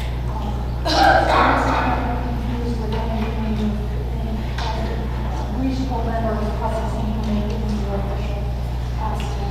We also recommend that you not be an administrator on a social media team, especially a private closed group, because if there are several board members on a closed group, as the administrator, you get to choose what stays and what doesn't, right on the sometimes we're in the direction of the conversation. So if there's more than, if there's a majority of board members that are on that social media group, and again, could be, moms for one company, I don't know if that's a group, I know that's not or something along those lines. Just don't be an administrator of that page, and be careful of what you post on that page. There are several cases linked here that you can apply to figure out social media. As I said, a lot of time has been spent by the School Ethics Commission in recent years adjudicating cases regarding social media. So it is an issue. And I think that's the end of that.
Okay, good evening, everyone. I'm Andrew Italiano, your business administrator, and myself with my partner here, Ms. McLaughlin, the superintendent of schools. We're going to be providing the tentative budget presentation. I just want to remind everyone, tonight's presentation is for the board. We're going to go through the presentation. As the board members have questions, we're going to pause as they have them, and myself, Ms. McLaughlin, we're going to answer the questions to the best of our ability. I want to remind everybody here that in New Jersey, there's a tentative budget and a final budget, which our final budget adoption is April 29th. And the reason that there's two is tonight's hearing is a preliminary budget hearing because I have to submit our budget to the county superintendent of schools tomorrow by statute. What this means, the difference between the tentative budget and the final budget is that changes can be made if necessary between that period of time.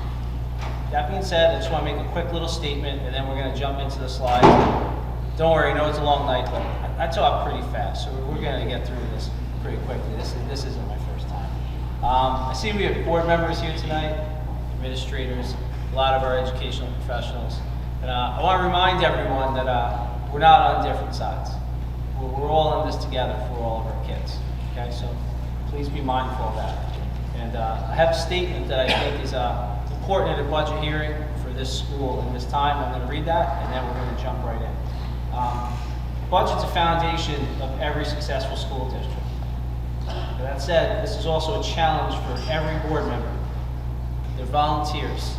They give their time. They're good people. And they're asked to raise their already high taxes every year.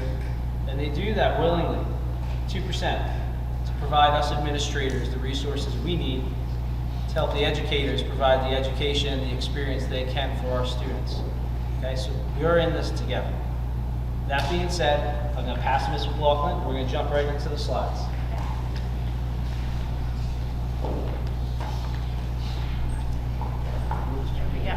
Okay, so we have an agenda for our presentation. As you can see, we're going to go over district goals, the budget development process, general fund tax levy calculation, tax impact, tentative budget summary, major sources of revenue, advertising appropriations, cuts, major drivers of cost, new positions, major capital improvements. So our budget is built around our district goals. We've been talking about the district goals. It's through our strategic plan. We just had our update to the strategic plan and all the different goals at last month's board meeting. If you're interested, it's on the district website under both the board presentations and also under the strategic planning website. So our first goal is the student experience, student achievement, teaching and learning. Second goal is communication, community engagement and outreach. Third goal is climate and culture, social emotional learning, SEL, cultural sensitivity, health and wellness, and resilience. I'm going to turn it back over to Andrew, who's going to go through the timeline for the budget. Okay, thank you, Ms. McLaughlin. Okay, the next slide here talks about our budget development process. The budget development process is an ongoing process with the board, administration, and community. It goes as follows. In October, budget managers are informed of the budget development process and the timelines. In December, budget requests are due from all the budget managers. The administration reviews the budget requests and meets with the budget managers in an ongoing process through the receipt of state aid. January and February, there's further development of the budget by the administration. And this year, February 27, 2025, was the date that we received our state aid amounts.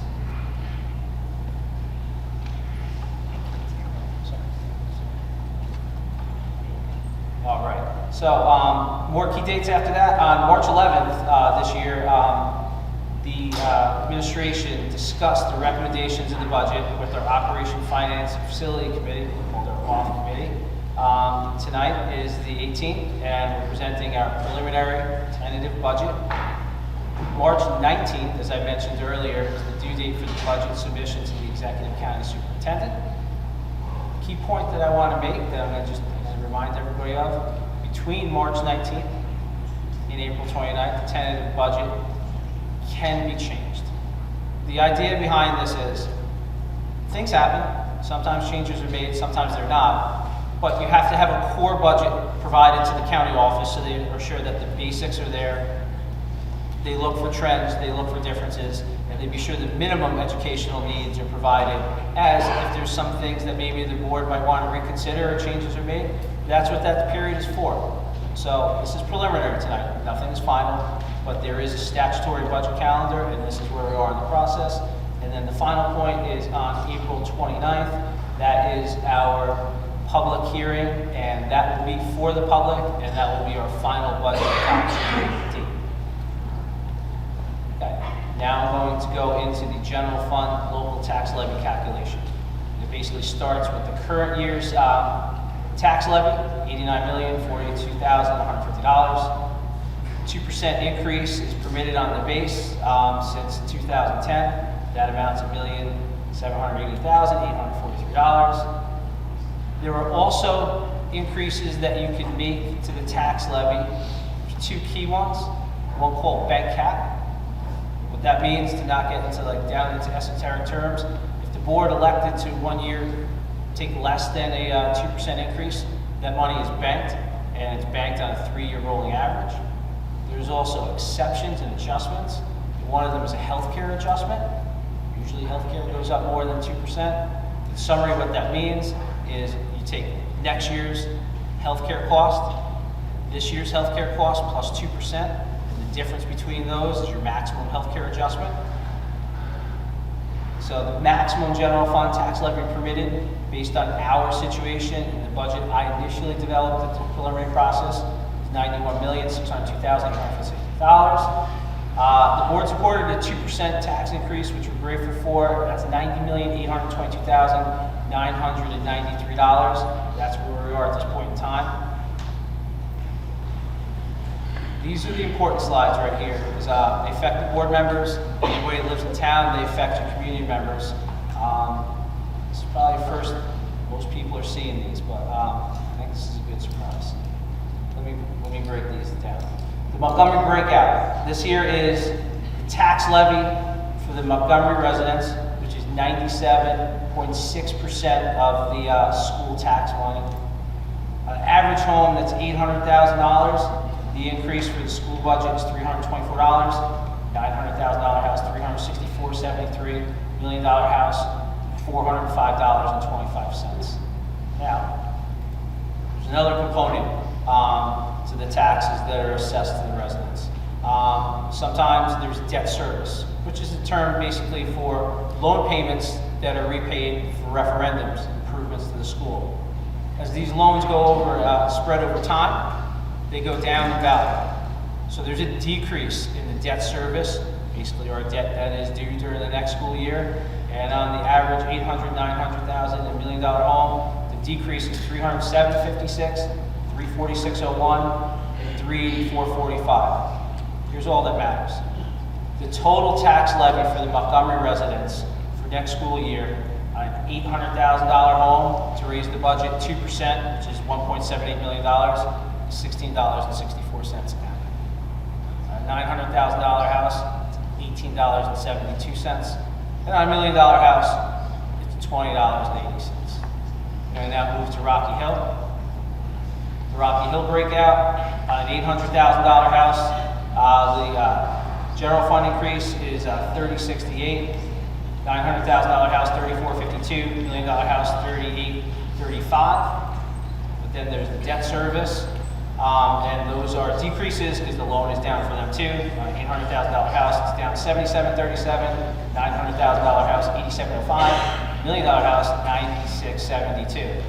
Just to kind of point out, the average home price from the data that I had in Montgomery is about $849,000, and in Rocky Hill it's about $717,000. Some are a lot more, some are less. These are the averages. These are the numbers that I worked with our auditing firm to come up with that fall within the averages. Bottom line for the Rocky Hill residents on an $800,000 house, for a 2% tax levy, your annual increase in the budget is actually, your taxes go down $46.69. A $900,000 house, they go down $52.53. $1 million house, they go down $58.36.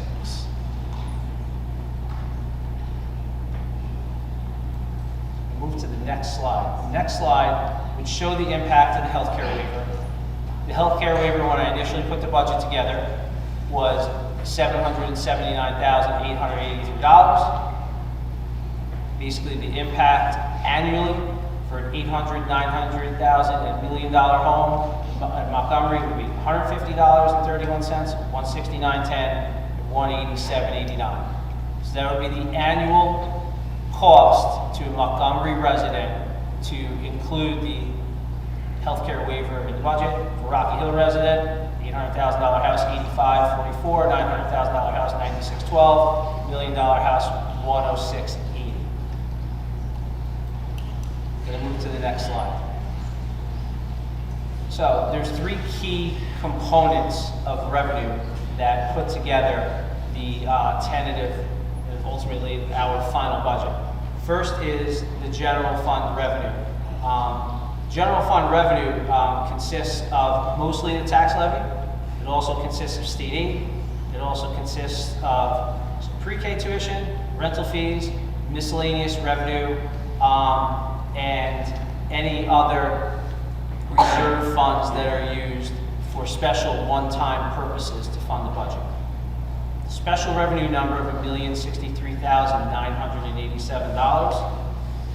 That consists of $83,000 worth of state grant money for auxiliary and remedial services for our non-public school students that still need services that we're legally required to provide, and also consists of our federal title grants and our IDA grant, which I've always budgeted at a 10% decrease, because you don't want to budget them at the max and then they'll get the funding and then you budget expenses against them and they're short. So budget them at a 10% increase.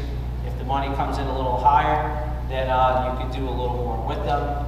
The money, you see the numbers minus 9.42 and not minus 10. That's because the state number, that's the $83,000 figure, that's only probably going to be about 3% less, not 10% less.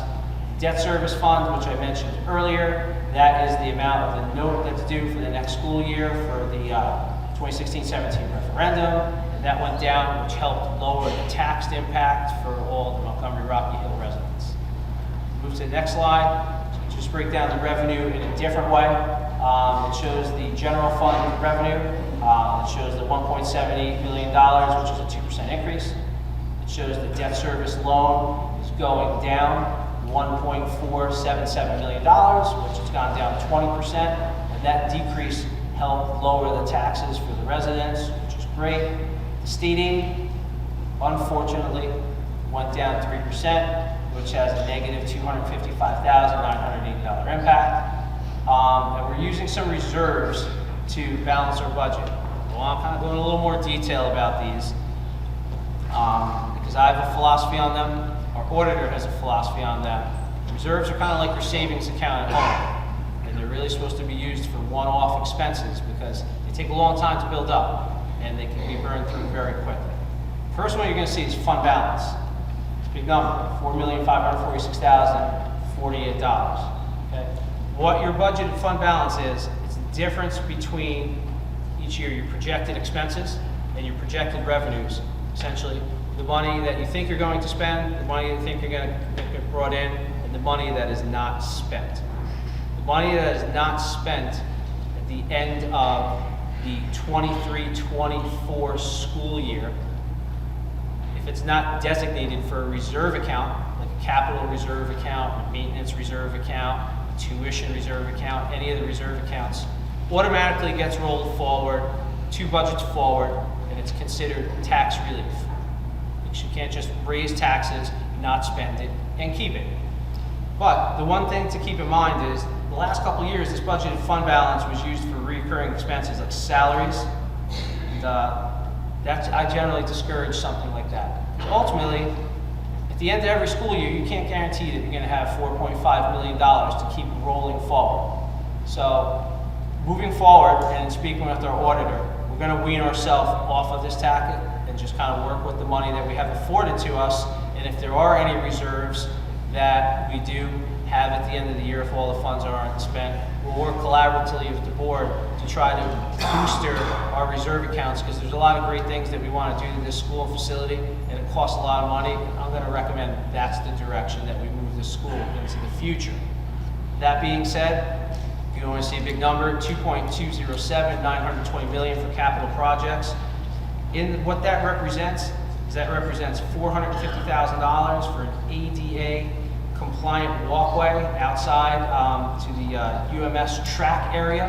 Right now, from the school to the track, it's a grassy area. It's not very accommodating, and that needs to get upgraded, and that's one of the 4 big ticket items that we're going to use that funding for. The next, there's a rooftop unit, number 13, that's an air conditioning at the high school. That needs to get changed at $325,000. And the next 2 items are ROD grants. It's basically regular operating district grants. They're great opportunities.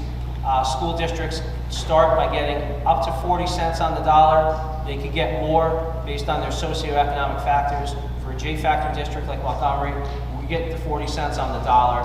2 projects that we're going to use this ROD grant funding for is a UMS roof replacement, and the board share, which is 60% of that project, is $1,153,830. The other ROD grant is a UMS chiller replacement, and the board's responsibility of that is $279,030.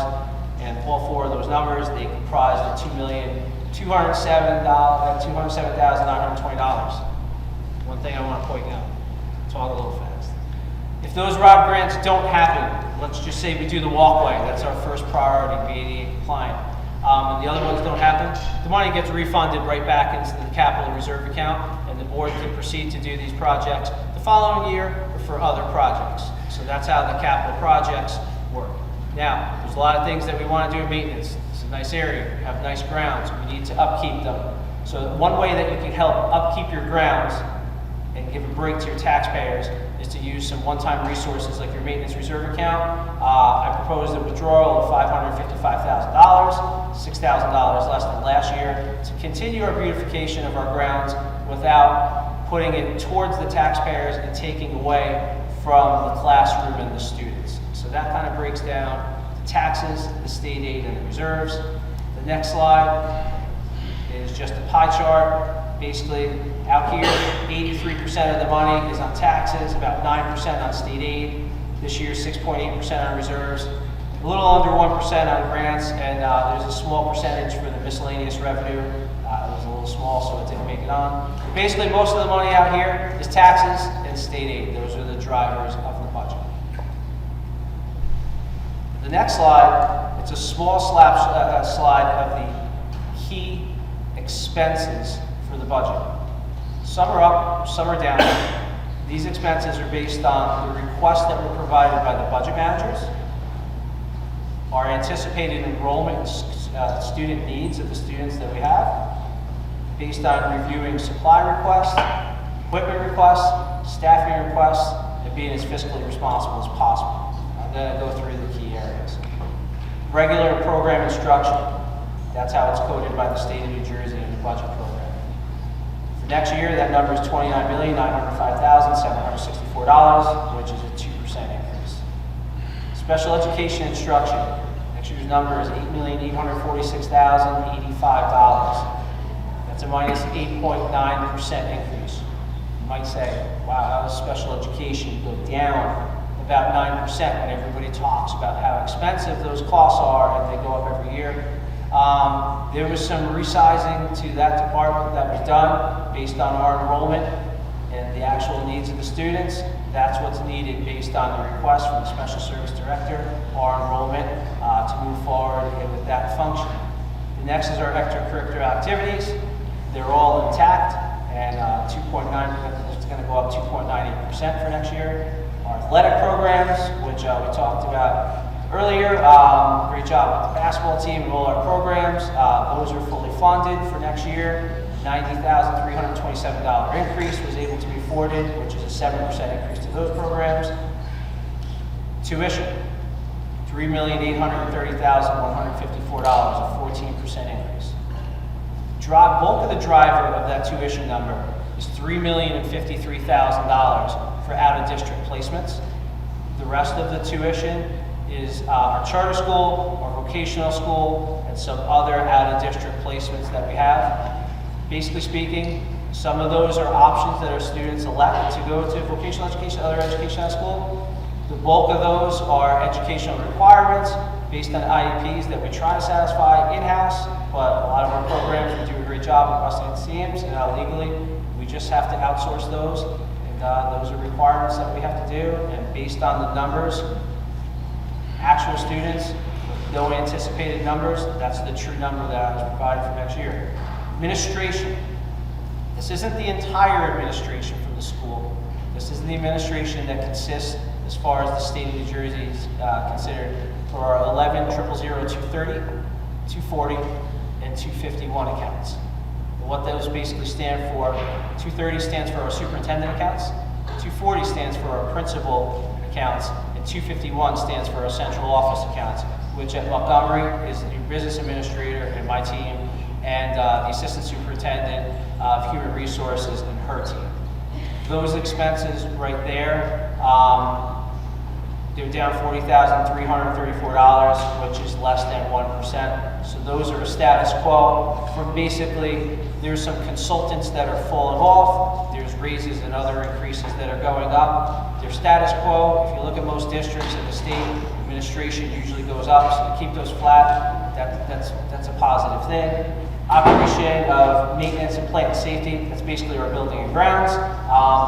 As you can see, that's $10,069,317. You have a big property, you have a big home, there's big expenses. There's things that we have to do inside, outside, and everything else just to maintain it, not improve it. That's the number that we need to just keep the status quo for next year. Transportation, $6,969,283, up 9%. But I think that's a lot. Dwayne Washington, our transportation director, is probably one of the best I've ever met. We have an in-house transportation program and great transportation drivers. It actually saves us a significant amount of money versus outsourcing all our runs. If we had to outsource all our runs to private contractors, this number would probably be double. So it is an increase because salaries, expenses of vehicles go up. We have to buy new buses next year because by law we're only allowed to keep vehicles for 15 years. Some of their timing out. They're on a schedule, and we have to buy 8 new buses next year, which is part of the operation. The last one is employee benefits. Fortunately, Public Law 2011 came into place to make a change to our healthcare benefits. The state had a great idea. We all contribute to our healthcare. I think we should, just like everybody else in private industry. The only problem is it didn't do anything to curb the cost of the healthcare, which have gone up significantly in that 15-year period. As you can see on our budget, that's a little over $100 million, almost $25 million is that number. The number is a 6.73% increase. Our healthcare is going up about 9.3%, our dental is going up 4.5%, and our prescription benefits are flat. Compared to the state numbers, this is a fraction of the state increase. The board is in a private plan with the broker. That's one of 3 ways that you can get your health plan. You can have your health plan through being self-insured, which is a very dangerous proposition because if you're one person that gets really sick, I get really sick, my wife might be thinking about the insurance policy she can pass it on. But unfortunately for the board, what happens is there has to be a pot of money to pay for all my medical expenses. And if there's not enough money in that pot, you have to keep filling that pot. Self-insured is a risky business when you have an organization over 500 employees. So that leaves you the private plan and the state plan. If you go back the last 15 years, and you look at the state plan, there's some years that it goes up 0. It's a teaser rate to get the people to go into the state plan. And then there's some years that it goes up 15, 20+%. And once you're in the state plan, you can't have a broker. And if you want to leave it, you have to pay an exit penalty fee.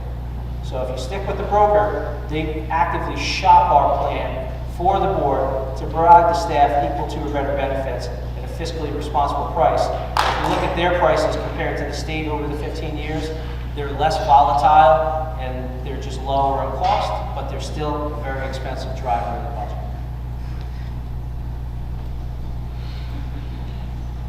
Next slide, fortunately, is not one that I'd like to go over, but it's just it's a reality of business. Basically, it's our cut slide. The total of the cuts to basically the budget that was provided by the budget managers to where we are today at this point in time is $3,427,742. That consists of 5 key areas. Position reductions, it's $1.6 million. Facility and equipment cuts, $1.17 million. Those are cuts that I deeply analyzed our operations and maintenance department, and I saw requests that were in there, which would have been great, but I kind of looked at the last 5 to 8 years of data, and I kind of went more in the bare bones direction. We have a great department, so they're basically being provided what they need, in my opinion, to move forward, and that department had to take a cut. I couldn't give them everything. There was also requested staffing positions that weren't able to be filled for $115,000.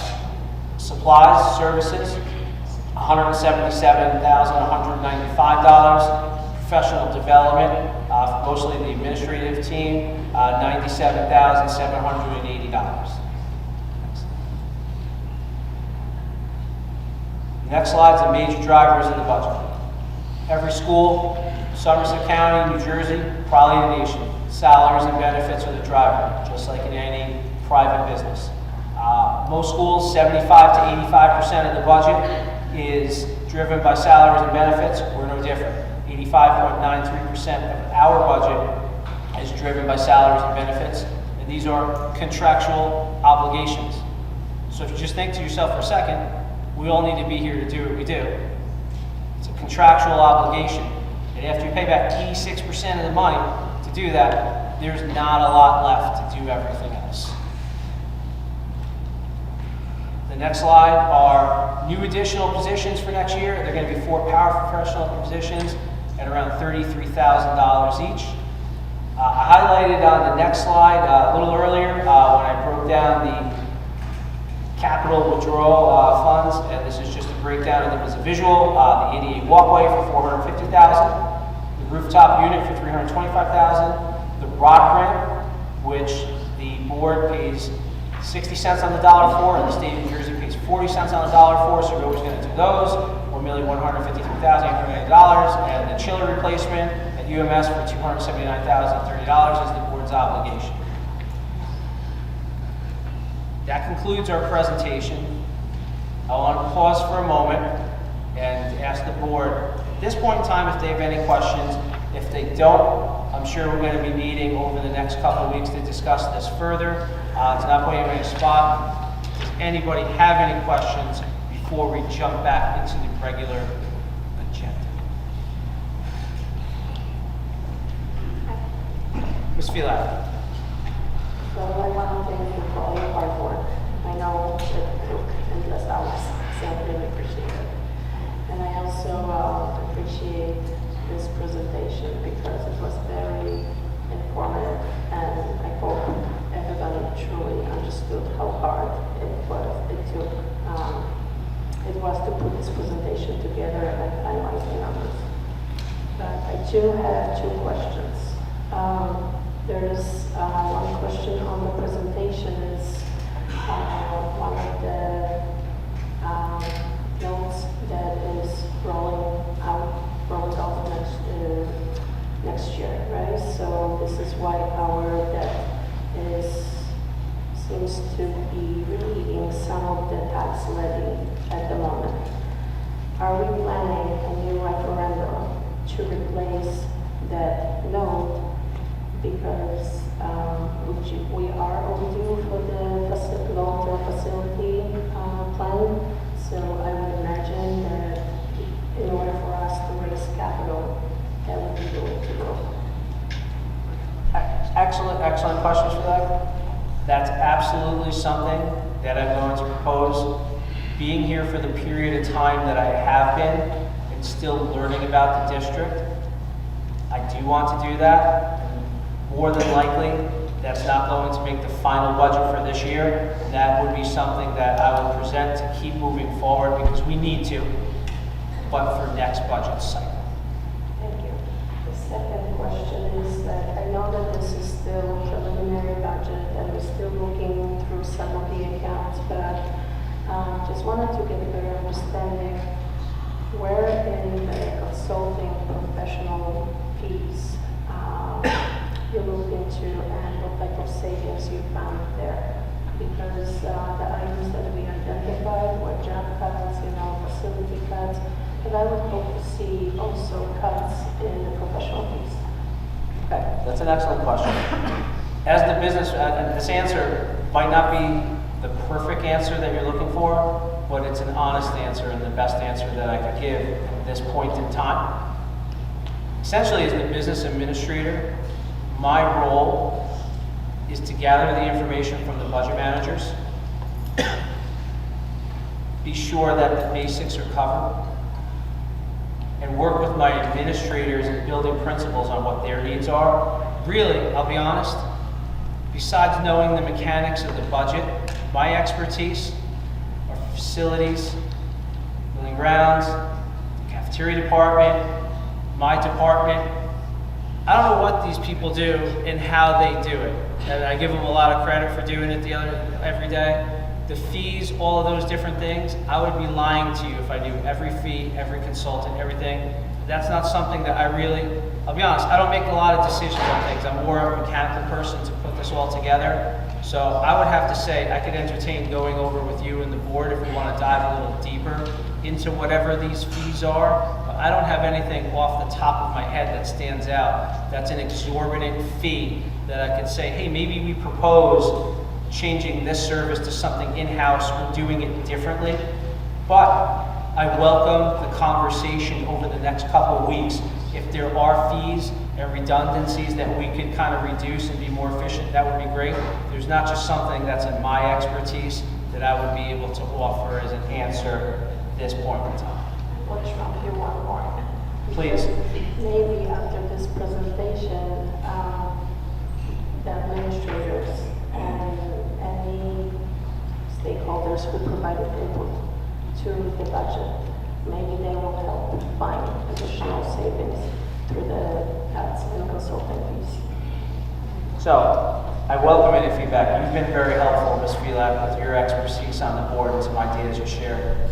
Fortunately, things have moved pretty quickly, and I've had to kind of work with the experience that I have and I bring to this institution.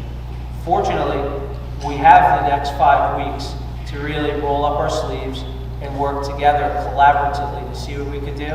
So now that the foundation is put together, I invite everybody in, and if everybody wants to bring something to the table, we work together to see if there's any enhancements that can be made. We're going to do that. You're welcome. Anybody else? Ms. Dowling. I just wanted to add to that comment that in addition to the position reductions and facility reductions, I'd like to better understand sort of how that's affecting programming, if it's affecting programming, where the actual cuts are being looked at, and where they're being cut. So thank you, I appreciate that. Excellent. And obviously, with respect to those resizings that we have to do and that we're at a public hearing, I'm not going to kind of get into all of that tonight. Here's what I can kind of tell you with confidence with working with my administration. This is an above average product that you offer here. Your programs are all going to be intact and nothing's going to change. The major changes might be your classroom sizes are very small here on your teacher to student ratio. Oh boy, all right, there we go. I want to be sure you guys are awake. I got it. They might change slightly, not a lot. But there are going to be some adjustments, but mostly the things that we're known for are great academics, great music, athletics, extracurriculars. They're intact. There's nothing to worry about. I'm a transparent person. If the football team was going away, Grundy, if you're out there, the football team's not going away. But if it was, or if there was something major, I would have shared it. So there's nothing like that, but there's adjustments that have to be made. And like I said to Ms. Felak, when we have those more board and administration conversations, we'll discuss those in detail, and I don't think there's going to be a significant impact to this product. Well, ultimately, based on the realities of the budget, they were decisions that had to be made, but they weren't made lightly. Anyone else? Everything. Anybody who wants. My door's open. I have a question. Yes, Frank. Last year, we did not take the health waiver, and the slide deck that we presented we're thinking of not taking the health waiver again this year, and I think that's concerning. What happens if we don't? Okay. So it's really simple. I'm not going to get into the formula, but like here's the impact. Essentially, the waiver is an exception to raise taxes. I showed the dollar amount on the households. You did mention their taxes are very, very high here. We all hate taxes. I hate them too. But basically, it comes down to two things. That's another way to raise taxes. And basically, you could restore some of the things that were on the cut list. That's not up to me. I'm the chef. I get the menu. I put it all together. So basically, if you take that waiver, you could reinstitute some of those items. You could take none of it, part of it, all of it. Last budget cycle, it wasn't taken. The year before that, the board was generous enough to give a portion of it, about half of it. But essentially, it really comes down to the money. It's basically an increase in taxes to put more back into the budget. But again, that's not my decision. I don't pay these $30,000 and $40,000 taxes. I don't live in this town. Basically, it's an increase to your taxes to add more things back into the budget. That's what it is, and it's a hard choice that we all have to make because our taxes are high, and we want to provide as many resources as we can to the school. It's a tough question. That's the best honest answer I can give. Follow-up to that. Yes. What benefits are there to taking the healthcare waiver for continued revenue stream year over year? Excellent. So that's a good question. So essentially, what that means is if we took, say, the full healthcare waiver just to have a conversation here and make it easy to understand, that would raise your tax base bottom line next year by that dollar amount. And then the following year, that would be your tax base to raise off of 2%. So essentially, it raises your base by taking the waiver. So the waiver brings in the revenue, so there's less cuts, and it increases your baseline tax levy that you would be then working off of in the future years. Those are the two key things that it does. So in future years, in keeping at 2%, you would actually raise more than the 2% going forward year over year. Yes, legally, like based on the way the budget was developed with all the positions that were initially in there, we were allowed to legally raise the budget by 2.8%. Today we're at 2%, but if that waiver is in there, it would be around that number. So essentially, it would raise your baseline, so then the next year when we're sitting at this table, let's just say everything was great, we only needed to raise 2%, you would be raising 2% off of that higher baseline that had the healthcare waiver in. Does that help? Okay. And each year there's a healthcare waiver funding option that is presented to every district since 2014. Yeah, yes, you're absolutely correct. Unless by some miracle, which I believe in miracles, but not this one, the healthcare doesn't come up. And what has been Montgomery's history of taking that healthcare waiver since 2014? That I'm not prepared to answer tonight. I could kind of I looked at the last couple of years of data, and I saw last year that it was said that it wasn't needed. And because I watch your presentations, that's how I learned. I'm a student. I've been here 17 weeks.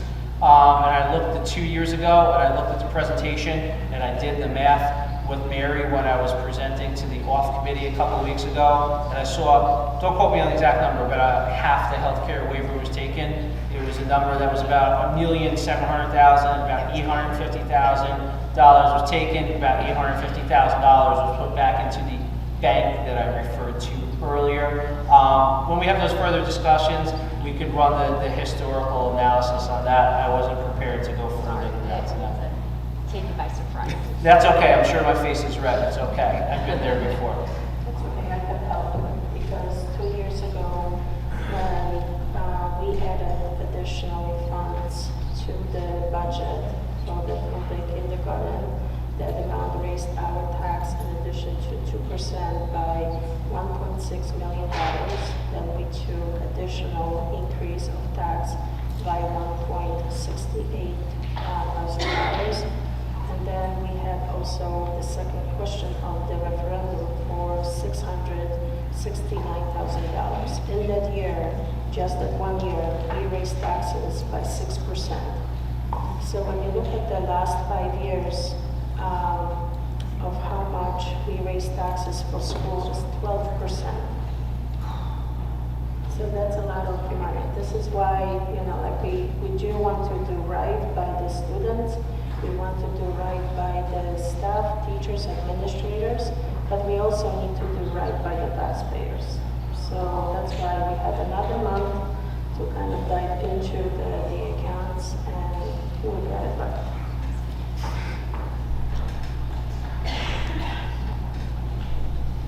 If you want to go back to your, thank you, Ms. Filak, for that information to help the conversation. Going back to your question, I had 3 years worth of data for the healthcare waiver. That's what my standard is for my presentation. If we want to kind of go back further into just your question, we could get that data for you soon. That's not a problem. 3 years ago, the waiver was almost $2 million, and we took about half of it. Last year, it was $645,000 approximately, and we did not take it. This year, it's $779,000. So what happens is each year with the 2% budget cap, as we discussed, 85% is salaries and benefits that do go over 2%. 14% left that we have to gouge into to get a whole budget to 2%. So every year there will be significant reductions, even with the healthcare waiver. So the healthcare waiver helps make the base higher, so the reductions are less dramatic. But not taking it though, it'll cost us more if we don't take it, because every year there's an increase in cost. It'll cost, yes. It'll lower our base and it'll make the cuts deeper. And I just, one more thing, just to make sure that Yes, we're sir. all talking about the same things, especially with regard to the 6% increase that Board Member Filak was just speaking of, based on the kindergarten referendum. I believe that's what you said, right? So was something that was put forth to this town for a vote. It was voted in place. And those numbers, those taxes on a referendum, that does not increase anything year over year. That did not change the percentage of people's taxes. But it did not increase that 6% didn't go in as this amount is now your new tax levy. Because that amount went into the base, so right now it continues to be part of the base, plus the 2%. The additional That's your staff debt, and that's benefits did your go debt into service. the base. That's your debt service. So the referendums, to what Ms. Filak is saying, to bring it full circle, is your debt service. So essentially, that's basically you have your tax levy that supports your general fund, your operation, and your debt service for your referendums. That's also part of your base. That's why Ms. Filak said, are we going to do another referendum? I don't want to speak for her, but I believe that's what she's going to keep that base consistent for facility-wise. Is that what you were alluding to before? Yes, partially, but the referendum for the kindergarten was basically a permanent increase to the base, which right now continues to fund additional costs that we are incurring by having the full kindergarten. So it's part of the base. So each year, it does not impact the debt service. It's part of the base, which continues to increase 2%. So it compounds. If you remember, Maria, there were two questions. The first question had to do with the staff that was needed to have full-day kindergarten. So that, of course, became part of the base, just to implement the program. The other one was a one-time.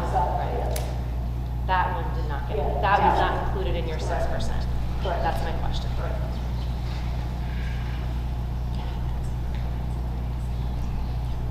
Any other question?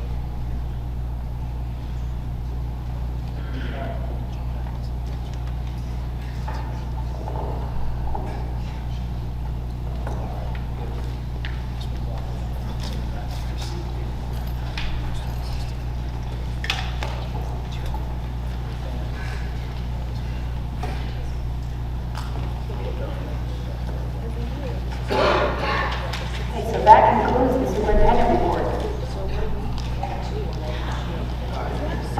It was like the flag salute and the superintendent report, 6 hours. Thank you, Superintendent Black. We'll now move to committee representative reports. First up, MTA report, Mr. Rizzoli.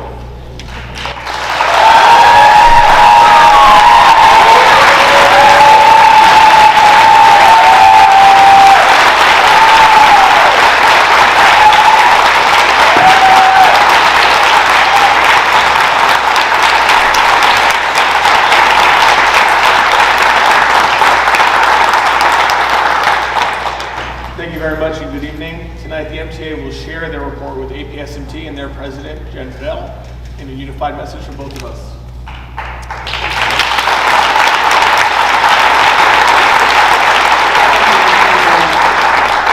Good evening. I am Jen Fidel, the Administrators Association President. Mr. Rizzoli, the Superintendent, Board President, and myself come together once a month to navigate happenings in our district. During these meetings, there are times when we are not quite on consensus because the perspective of our larger group, but it's always 100% respected. Our most recent meeting was different in that central office, the Board President, MTEA, and the APSMT were all in agreement that the budget without the health waiver funds would be detrimental to our school district's future. But here we are listening to the 25-26 budget presentation that does not have those funds built in. They were in, and then some members of the board requested them out. Most of us remember the devastating 2010 year when reserved funds were taken from districts and a 2% cap tax revenue was put in place. This was halved from the prior 4% cap. With that 2% cap, there were available state waivers so as to not devastate a district financially. Waivers were around student enrollment increases, facility needs, and one we are talking about tonight is the health benefits waiver. Health benefits have an exponential growth cost to them that far exceeds 2%. Hence, the necessity for a waiver to generate funds to cover healthcare costs. In this budget presentation, we see the waiver value of about $800,000, which we heard is about $160, $150, $160-ish a year for the average community home. Board members are saying that there is a need to not increase taxes this $150, $60. While we all pay taxes and understand the constant increases in every aspect of our life, we are confused on why this $160, $13 a month, would be left out, leading to increased staff cuts and potential program cuts. Last year, the board did not include the health waiver. We have never heard of such a thing before that. This resulted in a reduction of 8 employees. With those monies removed from the budget base, the 2% on those monies could not be earned, and so another 8 will be cut this year. But to now, again, not have the health waiver in, we are hearing that that is about another 10 employees to cut. That's on top of the 8. This will continue for the 26-27 year, as healthcare will continue to increase, and because the waiver funds are not in this 25-26 budget, the 2% will again not be earned on those monies, and another round of cuts will take place in the 26-27 school year, which in total could be as much as 30-40 employees over 3 years. This cycle will devastate the district. A reduction, 30-40, does not happen without significantly impacting the student experience in the area of academics, electives, the arts, etc. Reduction in staff leads to higher class size, higher student to teacher ratio, lower numbers to do our co-curriculars, our extracurricular activities, our sports. Also, job responsibility increases lead to devaluation and burnout. The education profession is already in jeopardy. This layer you are adding will certainly not sustain our position as one of the top districts in the state, and certainly will strain progress on the 5-year strategic plan you are interested in doing. We have seen fiscal responsibility from the superintendent by not taking the full 2% for some years, leading to banked cap to potentially use the following years. And then even 2 years ago, the health waiver was worth a lot and the superintendent had only used a portion of it. These practices show that the district leadership is efficient, maybe too efficient. Why are you questioning their expertise and demanding more cuts than what was shared with you? You are looking at many budget managers out here. Staff share needs for program and instruction. Supervisors and VPs evaluate these needs. Principals and directors further evaluate and look at facilities and resources. That total is then reviewed with the BA and superintendent. Cuts were pushed back, and we all redesigned according to those cuts. The 25-26 budget was constructed with the health benefit waiver in. It is now devastating to now hear that additional cuts are being requested by the board because the board wants the waiver funds out. We just don't understand why there are board members not supporting the superintendent and all of us budget managers that know what our students need. It is one thing to manage state aid cuts, but another to know that the board has the ability to keep quality in place for the students and programs and choose not to. We don't run the district at a high cost per pupil. The reports available to us show that our cost per pupil is lower than Princeton, Hopewell, Bridgewater, Milburn, Bernards, East Brunswick, and many more. Why are you willing to sacrifice our quality? We see others having to cut security, transportation, programs, sports, clubs, even put in activity fees in. We are here to say, don't bring us to that. The budget has to be reconsidered with sufficient funds that we have the ability to put in place. Thank you, Mike.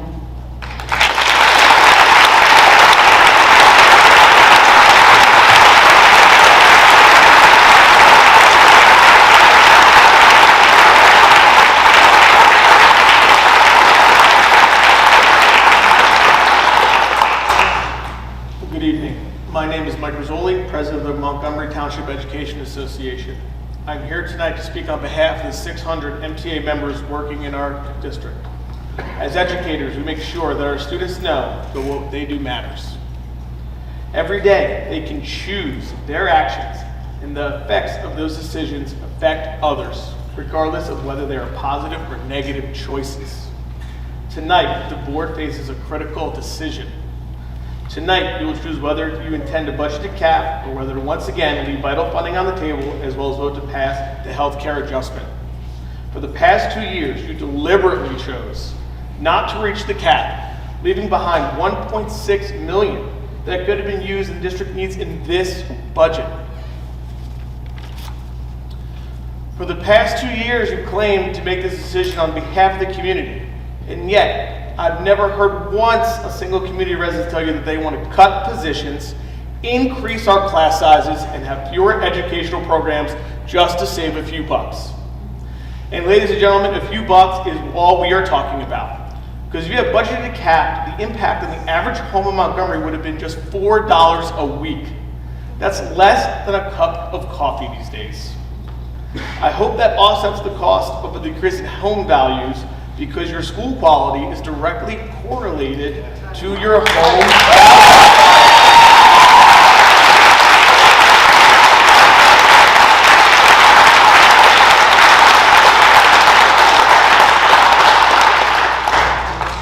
Considering this, your choice is short-sighted and frankly the antithesis of the charge of this Board of Education has sworn to uphold. If you decide to once again not budget to cap, use the health benefit adjustment, or any available funds, then you are making the conscious decision to weaken our school district and water down the quality of education experience that this community and their children deserve.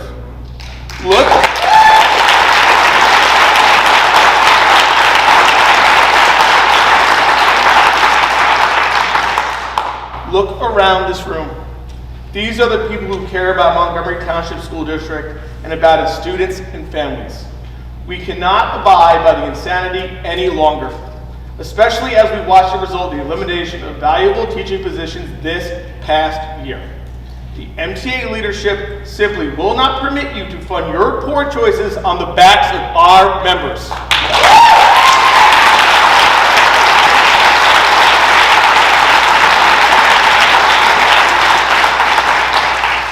Your duty as a board is not just to balance a budget. It is to ensure Montgomery students receive the best education possible.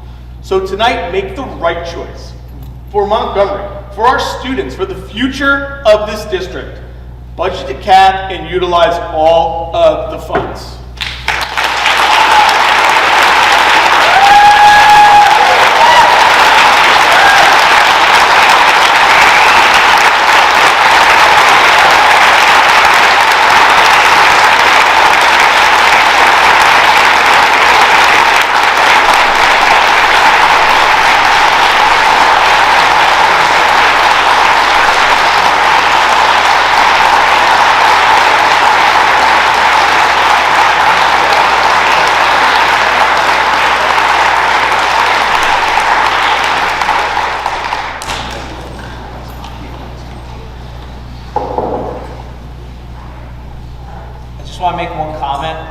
move to the next section of the agenda. This is not final tonight. The only choice is to take the budget as it currently is and move it to the county office. What happens April 29th, that is final. I just want to point that out. The word final was used, choice decision. It's not final tonight.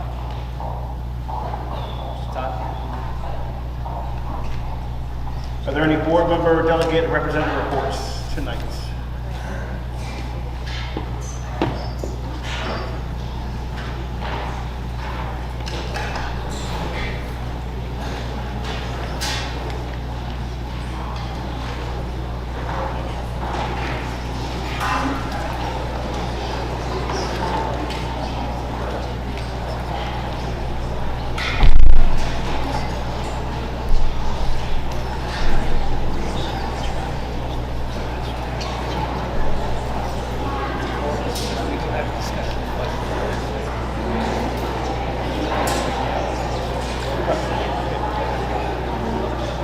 Any representative reports tonight?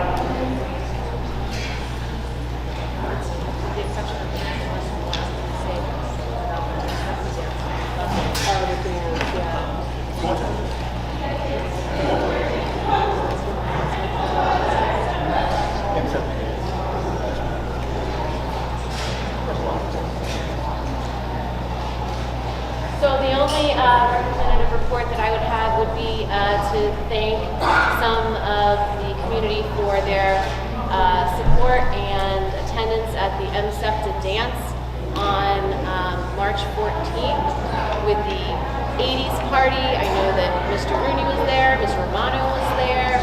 Thank you so much for your support. We hope that we raised a good deal of money to help support grants to our special education teachers and scholarships to our special education students. Thank you. We'll now move to board committee reports. First up, assessment curriculum and instruction committee. Board member Dowd. Thank you.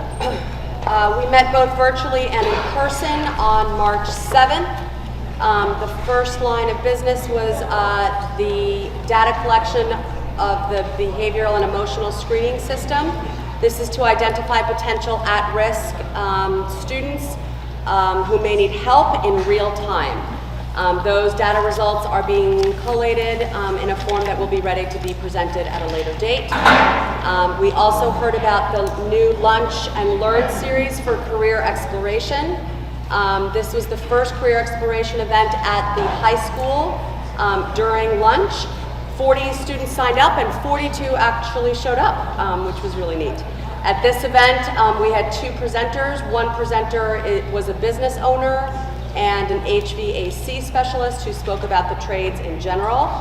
And then in the other session, there was a presenter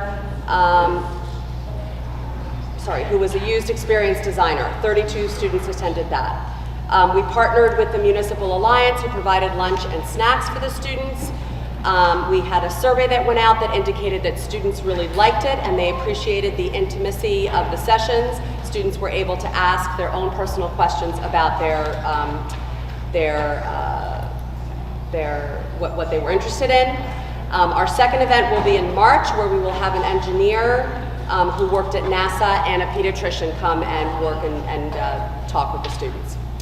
We also heard about the Winter Bowl that took place on February 7th. That was the special education class programs throughout the district combined with the general education students and peers for fun activities at LMS. The PE teachers met with the special ed teachers and supervisors prior to the event to plan the types of activities that they wanted. Mr. Papa highlighted that this was an internal example of how the district is communicating to benefit students, to get both the special education and the general education students to mingle in fun ways. We will have a combined collaboration with PE teachers and the special ed staff moving forward for any changes and enhancements to this program. We also spoke about the principals and about their inclusive activities for field days for our special education students to ensure that they will be included in all of the activities on that day. Ms. Borland then walked us through textbook recommendations, specifically for the French program in levels 1 through 4. These days in education, textbooks are a rare commodity. Many of the textbooks are now digital, which means that they expire. So multiple resources were reviewed by the teachers along with the supervisor, and they sampled lessons and compared them. The purchase is to support the content reflected in 2025. All 11th grade students are taking, or actually just took, March 13th and 14th, the New Jersey Graduation Proficiency Assessment. This is a computer-based assessment aligned with the New Jersey Student Learning Standards for grades 10 in ELA, Algebra 1, and Geometry. Sitting for the test is mandatory and is a New Jersey state graduation requirement. The state typically releases results during the summer. Once these results are available, individual student reports will be uploaded to Genesis through the parent portal for parents to view. Overall results will be shared publicly at a board meeting in the future. We also talked about a kindergarten screening called COJAT that was administered March 10th. The kindergarten students were really walked through the assessments. It was their very first time taking this type of computerized assessment. They were teacher driven, and questions were read out loud. In kindergarten, our students only take the screener version of the assessment, and they only complete section 1 of this 3-battery test. Again, it's formulated as an introduction to an assessment that students need to take in 1st through 7th grade, and it serves as one data point to identify students for Voyagers and Expeditions. If parents would like more information on this test or Voyagers, information can be found on the district website under the Assessment, Instruction, and Curriculum tab. Then we launched into a conversation about math, and this was generated by questions that came directly to the ACI committee. During the February 25th Board of Education meeting, there were questions about the what and the why of the changes that were made to the middle school math program. The when, ACI minutes from November 2nd, 2022 and February 8th, 2023 were presented yet again at the ACI meeting and were read aloud. BOE members were informed that these agendas are available on theschoolboard.net. The why of the changes, the Director of Curriculum Instruction and Staff Development presented on November 2nd, 2022, ACI presentation entitled The Middle School Math Opportunities. This presentation explained the multiple data points and additional considerations that drove this change. This includes both developmental readiness and student achievement data. The goal to have an algebra foundation to be successful in higher math and improve high school readiness.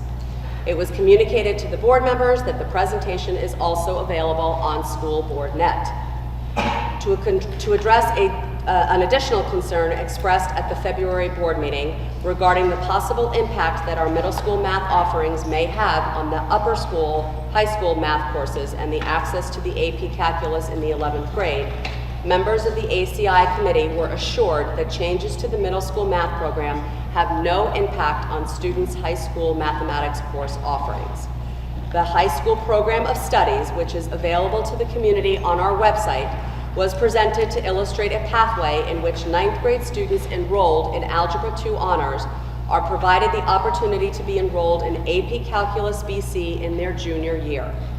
It was explained that there are various math pathways for high school students, and they pursue the path that best serves their math and/or overall academic abilities and interests.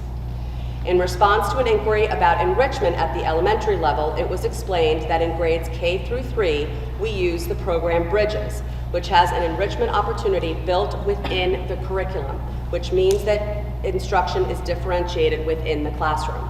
This allows for us to have enrichment be fluid for students.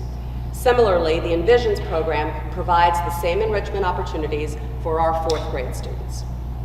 A request was made by the administration of the board members to provide any additional questions as well as anything formally prepared or presented pertaining to math to them in advance of the April ACA meeting so that it can be addressed. Any other questions? have a comment. So first, I really want to express my appreciation for the dedication and hard work of our school administrators and teachers in serving our students over the past years. Your efforts have significantly contributed to the achievement and the well-being of our students. I really thank you. Second, I would like to address some challenges in the curriculum and discuss areas for improvement. Over the past 3 ACI meetings from January to March and one of the board meeting in February, I posed 12 questions related to the ACI topics. 4 were answered, and I believe answers to the remaining 8 questions are forthcoming. Topics around curriculum and program concerns on math, science, ELA, gifted and talented program, and the world languages. In my comment today, I'll focus on the unanswered and in-progress questions in math, as I believe these are critical issues that warrant further discussion among my fellow board members here. Our collective input will be very essential in shaping the curriculum decision for the core subject, math for today, I'll say. So math, there are 3 major questions I raised for the advanced learners and program rigor. To what extent does the new math program meet the needs of our students? What strategies can we implement to ensure students thrive, contribute, and elevate the school district overall academic success? I recommend the percentile growth analysis comparing students in the separate quantiles, 10%, 25%, 50%, 75%, and top 90% or 95%, whatever the end meet the minimum for you to report for each cohort from grades 3 to 7. In other words, I really want to see the growth trend for separate groups, national and local percentiles. These were the questions I raised in the February BOE meeting. I did not see that in our March ACI meeting. My next question is, do we want to align with our school district curriculum with higher ed expectations? Why I'm asking my board fellow this question. Higher ed STEM faculty, we all received the email from our higher education staff faculty, and I had a frequent conversation with them too. They made recommendations regarding the curriculum adjustment. Because our school district have 88% of students graduate, they enrolled in 4-year colleges.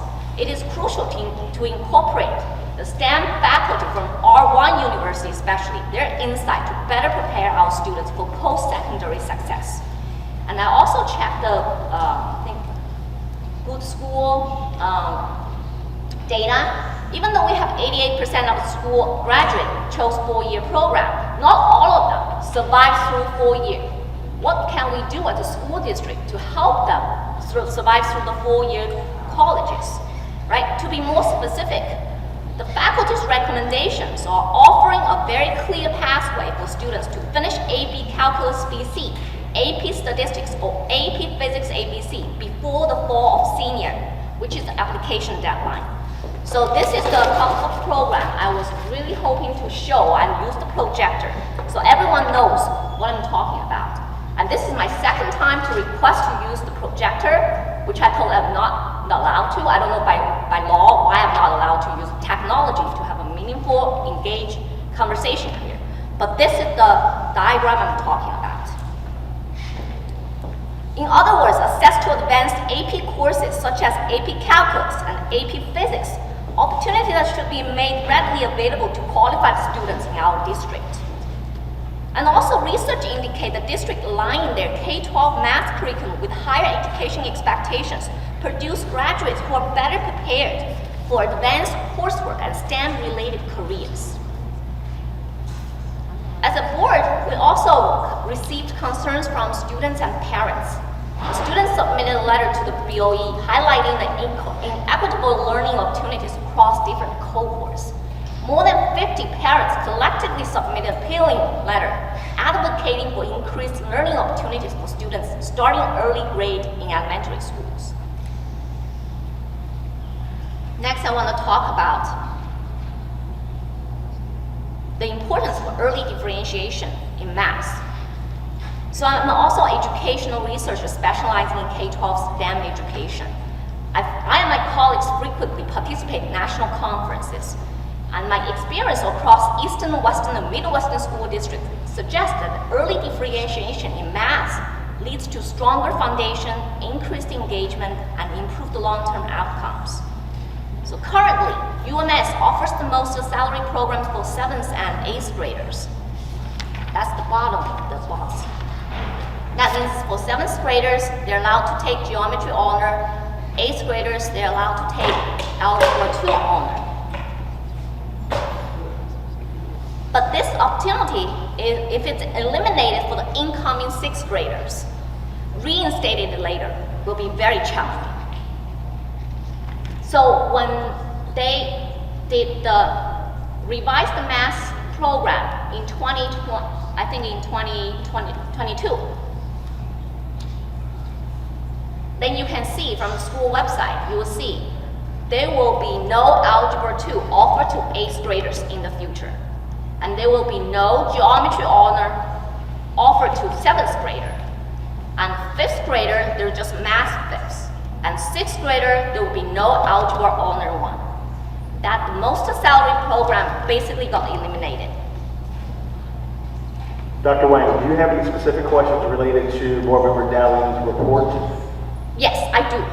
So I also heard the summer school program for algebra 2 and geometry filled up within very few hours, forcing students to learn in just 8 weeks over the summer instead of 180 days during the school year.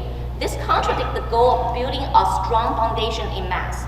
Additionally, 1,800 costs for the summer courses creates an equity issue, limiting opportunities for students whose families may not be able to afford it or prioritize family time during the summer. Are we unintentionally restricting access to avoid advanced learning? I think our district has the ability to align curriculum standards with higher ed expectations, starting as early as elementary. By doing so, we can ensure all the students, regardless of background, have access to rigorous and well-constructed academic pathways. Ms. Glover, with her extensive expertise, has demonstrated how differentiated instruction can begin as early as grade 1. For example, her and her colleagues Dr. Wayne, identified... can you get to your questions regarding the report? Yes, I will lead to my Because questions. right now you are making a presentation and that is not protocol. Protocol is you have questions on the report submitted by the chair of the committee. Okay, my Specific question is, questions regarding her report. to the board, my board fellows, do we acknowledge the need to improve the current math program? Should we consider higher ed STEM faculty recommendation to align our curriculum with college and workforce expectations? Any input? I would just want to open the floor for my board members. Well, I think like we have in the district that. 1 second. Yeah, what is the proper program procedure for this? Thank you, Mr.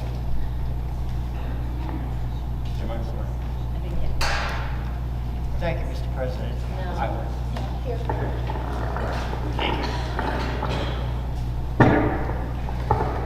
Thank you, Mr. President. I think unfortunately the procedures of the committee report is misinterpreted by the trustee. What we need to focus on when we're at this section of the meeting, reports are given by the committees. Other trustees ask questions about the report, but in all due respect, a sub-report has been read as part of this committee report. That doesn't necessarily mean that the trustee doesn't have the ability at an appropriate portion of the meeting to express some concerns. At the end of the meeting, there's a board member comment and discussion. So to the extent to which a board member wants to raise some concerns about something that was discussed on either a committee report or something new they want to raise, that would be the appropriate time, because otherwise we're having a counter report. And I think it's just a misunderstanding what the proper protocol is. So we should focus other trustees' comments on questions to get a better understanding of what the committee reports. And if a trustee does want to raise any subjects related to that report, it will be diverted to the end of the board meeting where the section deals with board member comments. So that will be the closing discussion of the board. If I may just respond directly to some of your questions, because as chair of the ACI committee, I did ask very specifically for the pending questions to be answered at the next ACI meeting. I would like some understanding of what you mean by different, like what is it that proves to you that differentiation is not happening in the classroom? And we're also going to focus on the elementary levels of math instruction at our next ACI. So let's continue Just so you know that conversation at the closing discussion of the board. Great. Those are the three areas. So any other questions regarding Board Member Dowling's report? Thank you, Aaron. We'll now move to Operations, Facilities, and Finance, OFF.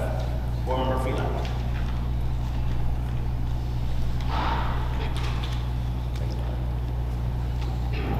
Good evening. The Operations, Finance, and Facilities Committee met on March 11th. The full meeting focused on the budget. We reviewed the proposed budget and discussed areas that require further evaluation. The administration and the board are aligned on prioritizing allocating funds to secure jobs in the district, provide needed resources to our students, support our students' extracurricular activities, and fund needed facilities costs to preserve the beauty and functionality of our facilities and grounds. The committee discussed the need to reevaluate all third-party contracts to either renegotiate more favorable rates or to find non-essential contracts that should not be prioritized over the jobs of our staff. For example, over the past 5 years, our third-party consulting fees seem to have increased from $1 million to almost $2 million. Our administration is looking into gathering support for the upward trend while our student enrollment decreases. These costs are increasing at a higher rate than the available increases in the revenues. 2 years ago, the district looked at the more cost-efficient insurance provider to manage our healthcare insurance costs better. The proposal presented to the board and the administration promised that by shifting from the self-insured plan to SHIFT, the district would not see as significant cost increases. On the contrary, we were to see a $1 million savings. The actual data seem not to align with the expected results. Before the switch from being self-insured to SHIFT, in 22 to 23 year, the healthcare cost increased only 2%. The following year, after we switched to SHIFT, the healthcare cost went up 6%.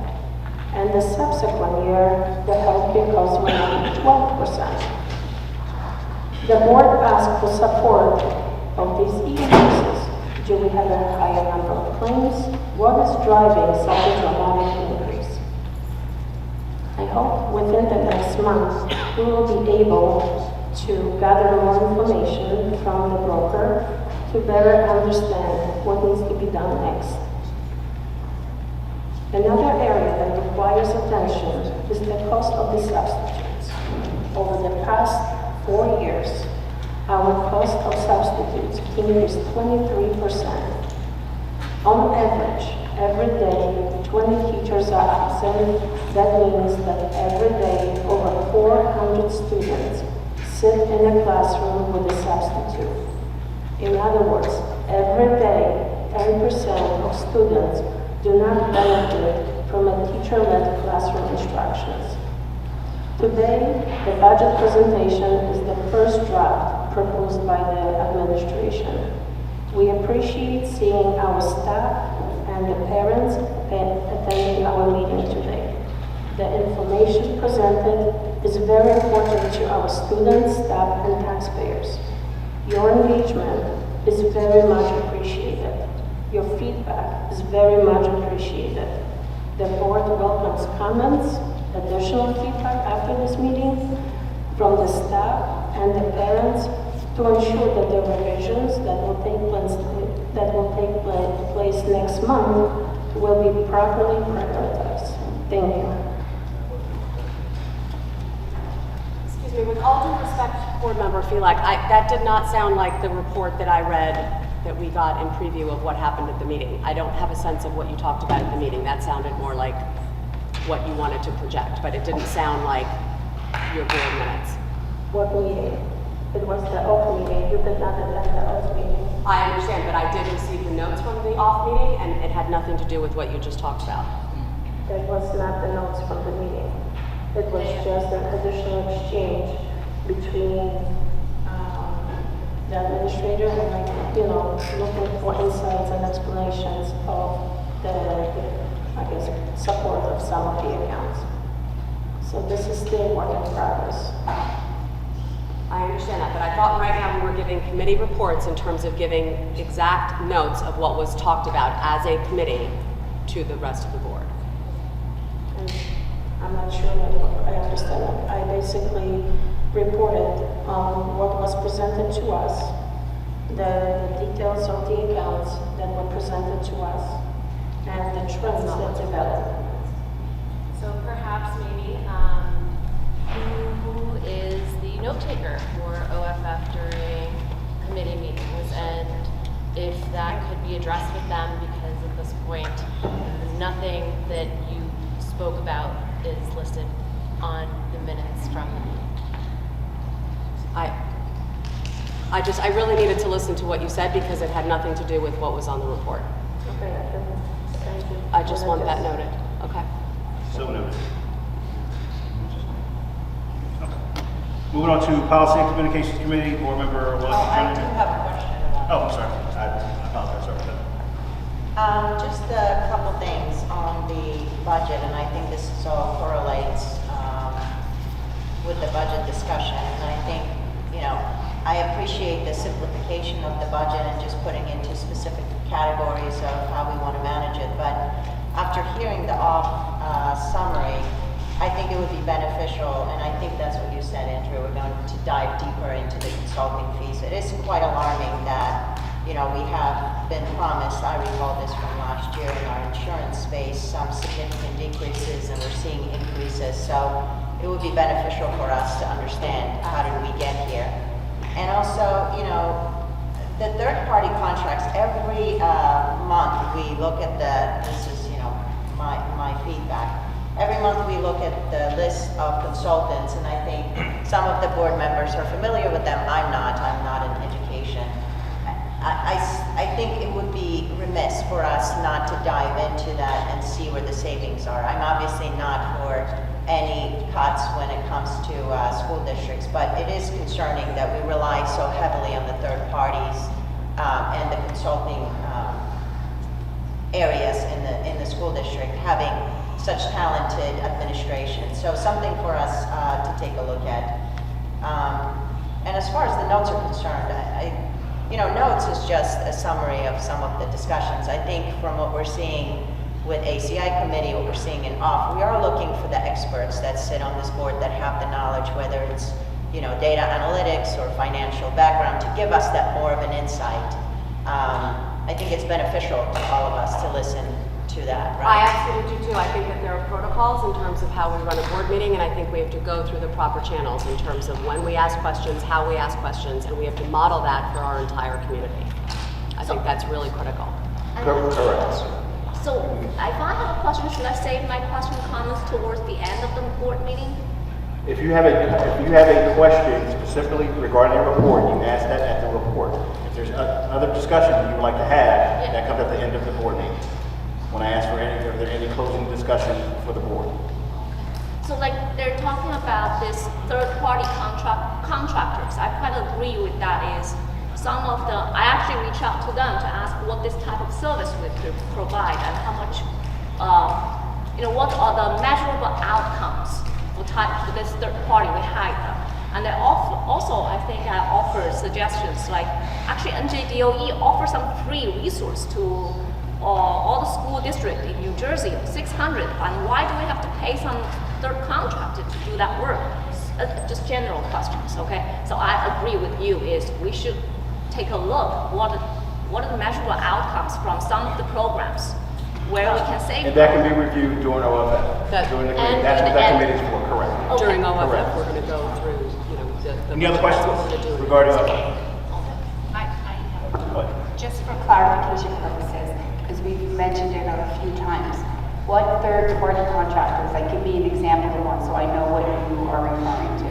I asked for a list of contractors, so this is something that I'm hoping that we can maybe take a look at. All I saw was basically the information that business administrator provided and specific accounts that basically reflect the balances. For educational services or facilities? I would basically group them all together just so I can understand in total how the trend develops. And this is why I need your input to kind of look into it so we can figure out like what's really essential, what is not. Maybe it's time for a renegotiation of the contract. So for the specific details of the specific contractors, I don't have access to the information. This is something that I definitely need your assistance with. So I know every month we have under the OFF part of the agenda, we have consultants for services such as doing speech therapy and or speech evaluations, let's say, or psychologicals or social, and that's just an approval. That doesn't mean that we're actually contracting with those people, because with IEPs, we have timeframes. And so, for example, if we have an inordinate amount of evaluations that need to be done in a specific time period, we can't wait for the next board meeting to get a company approved. We have to have them on a rolling basis, constantly approved. But there are companies we don't utilize at all in a year, but they're on the consulting list. So I just wanted to make sure that that's not what we were referring to. Is it contractors or consultants we're talking about? Because we're using both words. Well, there was the description and the accounts that were provided are truncated. So all I can see is abbreviation. Consultants, professional services fees, professional fees.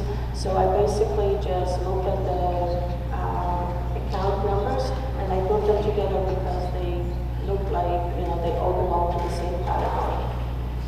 So here's what, I'm gonna jump in for a second. Here's what I'm gonna say. For the sake of the time of the meeting and where we are, where this is going, you can come to my office. I'll show you every account number and every expense and answer those questions. You can look at every bill. But like right now at 10:30 at night, it's not the time. We're not gonna be able to get the answers to that question. I don't know that it's ever the time. I'm sorry, but we also need to trust you, and we need to trust Superintendent McLaughlin. And I am 100% certain that some of the consulting firms that you're talking about, and I love that you want to give accolades to our administration and say how they're so great and they should be doing this stuff in-house, but they can't. They're not always certified to do these things. They're not certified to test students, and those assessments are humongously expensive. And so I feel like as a board right now, too many of us are getting in the weeds.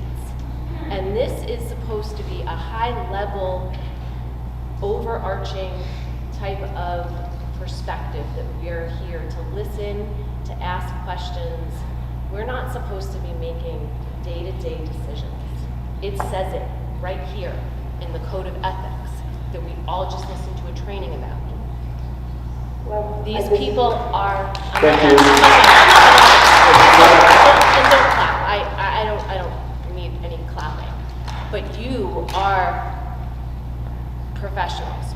You have gone to extensive years of schooling for this. You have gone to extensive years of schooling to be a VA. I feel like we are taking the wind out of your sails. You have been doing such an amazing job with our students in this district for decades and decades and decades. Let's let them do their jobs. Thank you, Board Member Shabina. If we want to carry this discussion on, again, we can move this on to the close. Moving on to Policy and Communications Committee. Board Member Willett adjourn again, and Frank Walker. The summary of policies that we reviewed, one was policy 5460, policy 9163. It was in regards to high school graduation as well as spectator code of conduct for interscholastic events. On the high school graduation, the policy guide has been revised to include new graduation requirements in high school. Starting now for the year 25, 26, and 27, the board will require all students and their parents to apply and complete financial aid applications in the form prescribed by New Jersey Higher Education Assistance Authority. That will be part of the requirement. For policy 9163, spectator code of conduct for interscholastic events, that created a very heated discussion in our session. I think we have seen some inappropriate behavior, not only across the U.S. So Strauss Esme has worked closely with NJSIAA, and they provided 3 options for policy 9163. Option 1 is to provide a school district the ability to impose disciplinary action to a person that are found exhibited unsportsmanlike conduct. Option 2 addresses the situation when the person is immediately removed. And option 3 permits the principal or designee to suspend a person. After a debate in our policy, we decided to keep all 3 options, so depending upon what happens during the event, all of those things could be enacted. There's other discussions that have taken place in our policy session. I think one of the areas that we continue hearing the community be concerned about is our food services. They don't seem to be up to the standards of this community. So what we will be doing is opening up a food committee. I will be reaching out to folks, and we will be doing some work on that, and Andrew is going to be helping us get into an RFP so we can start looking at potential options. Let me just check if I missed anything else going through my notes. The communication survey was done last spring, and according to the superintendent, it will be utilized as a baseline for next survey, which is to be conducted this spring of 2025. I think I've covered it all. Thank you. Any questions on that board? Just quickly, do we have a time frame for the food service process?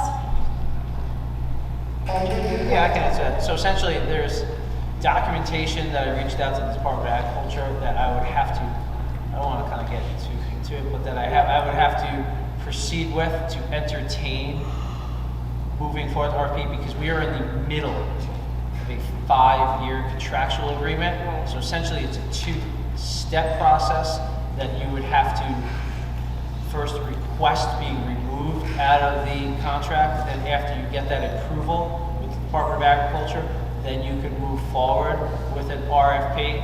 So essentially, April is usually the month that you renew your food service to move forward. So the challenge is the timing of doing that and having something in place for the next school year.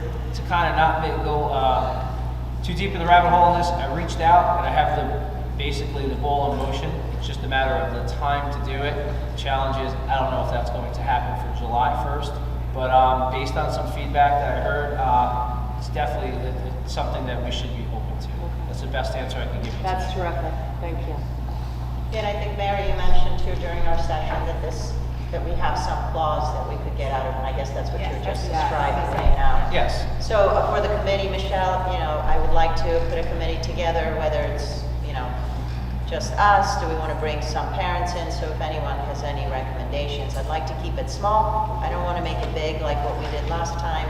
And really any ideas or focus or that of great services, let me know. Your suggestion of Helen Robbins from the Yes. food bank, food pantry, and I did speak with her during the MSAPTA dance, and she's very, very willing to bring Yeah, take she's been part. doing a lot. I'm assuming we have a list of sort of what's worked and what hasn't worked, so that we have, very targeted, a situation where the next person that comes our way, that we're really clear about, you know, what worked and what didn't work, so that we don't get back into this pit again. I think what doesn't work is the quality of food, right? So our focus for the next one will be to really bring quality options. And I think we also have some discussions we have to do internally on the federal funding associated with it, because that's going to drive a lot of it. So we have some work to do. I was just going to say it drives the quality as well. Yeah. So when you're in the National Food Lunch Program, there are restrictions. And essentially, when you go out to the RFP, you can change the rubric to whatever the hot buttons are for the district. So all of those options, through a conversation, are available to be put in a formal Great. document. I move would just forward love with to at be the as right time. preemptive as possible. That's great. Okay, thank you. Anything else?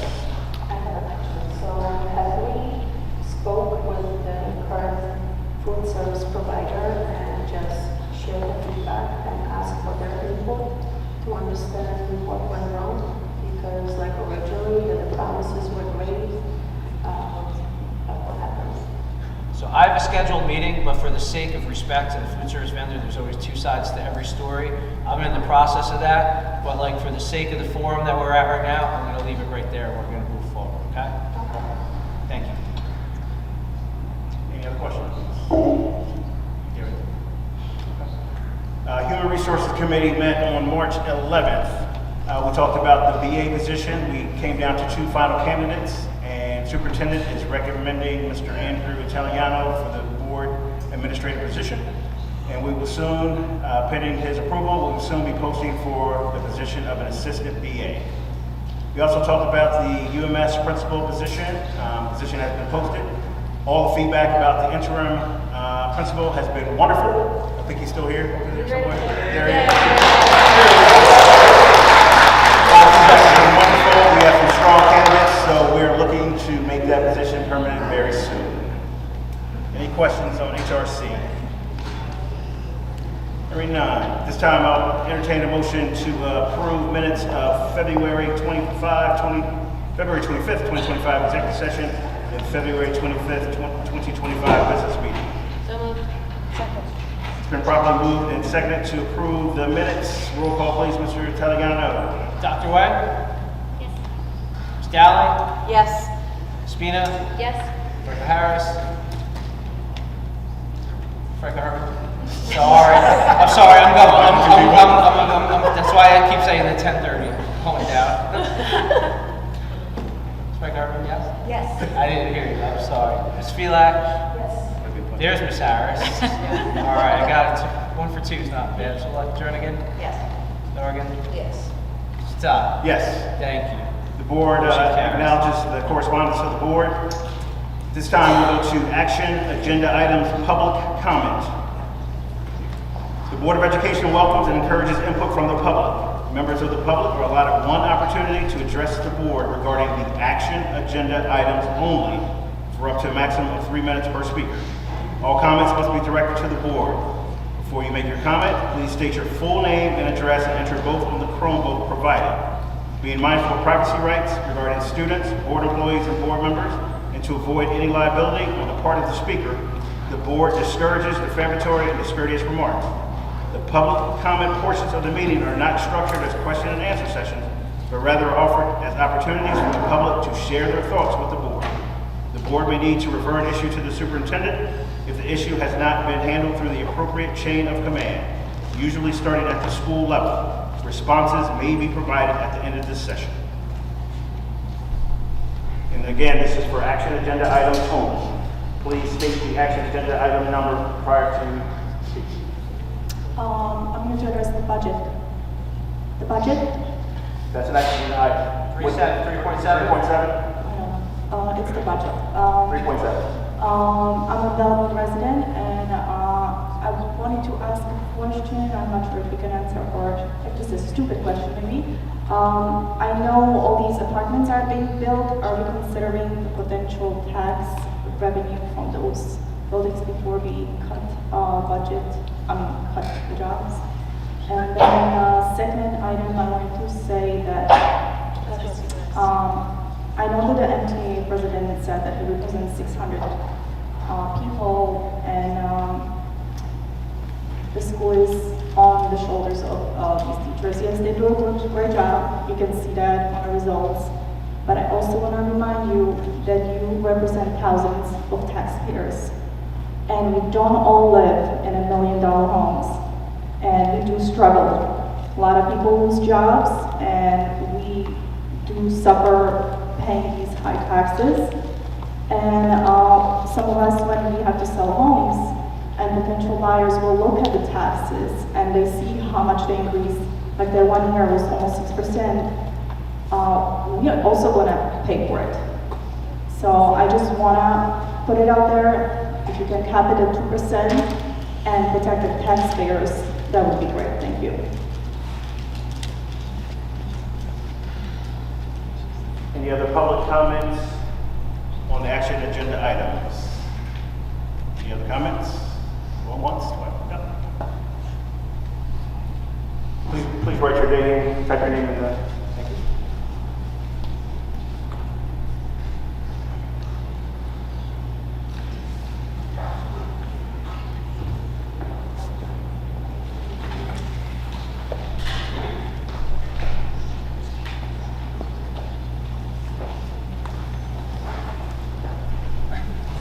All right, good evening. Could you state what action agenda item you're referring to? I haven't seen the agenda, but I want to provide some feedback on the curriculum design. That will have to be the public comment portion. That's not action agenda item tonight. Okay. Thank you. Any other public comment on the action agenda items? Hearing none, public comment portion is closed. At this time, I will entertain a motion to approve action items 1.1 through 4.3. However, we are going to pull out 3.7 and vote on 3.7 separately.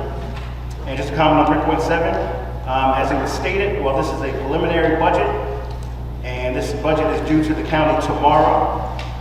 I, as board president, can assure you that all options will be reviewed prior to the April 29th deadline, including adding the waiver back into the budget. Do we have a motion on the floor to accept 1.1 through 4.3 minus 3.7? Second. Been properly moved and second to adopt agenda items 1.1 through 4.3 minus 3.7. Any questions on the motion? Any questions on the motion? Roll call, please. Mr. Italiano. Okay.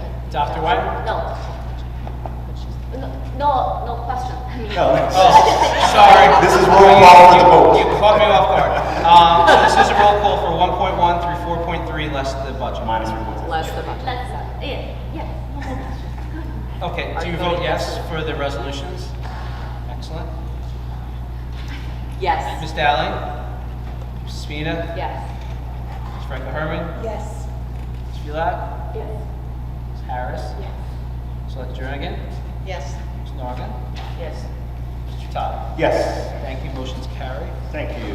This time I will entertain a motion on 3.7.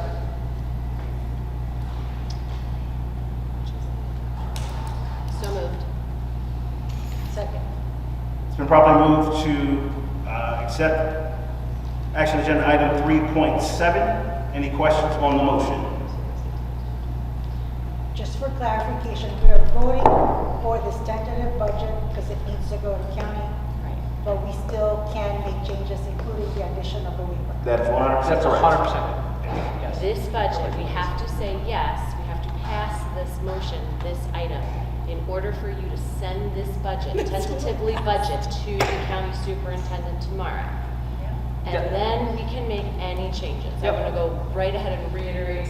Yes, you're correct. Just like I said before, that's why the state has a tentative budget, then we talk in the middle, changes can be made, and then they have to be finalized by April 29th. You're 100% correct. What's the consequence of no?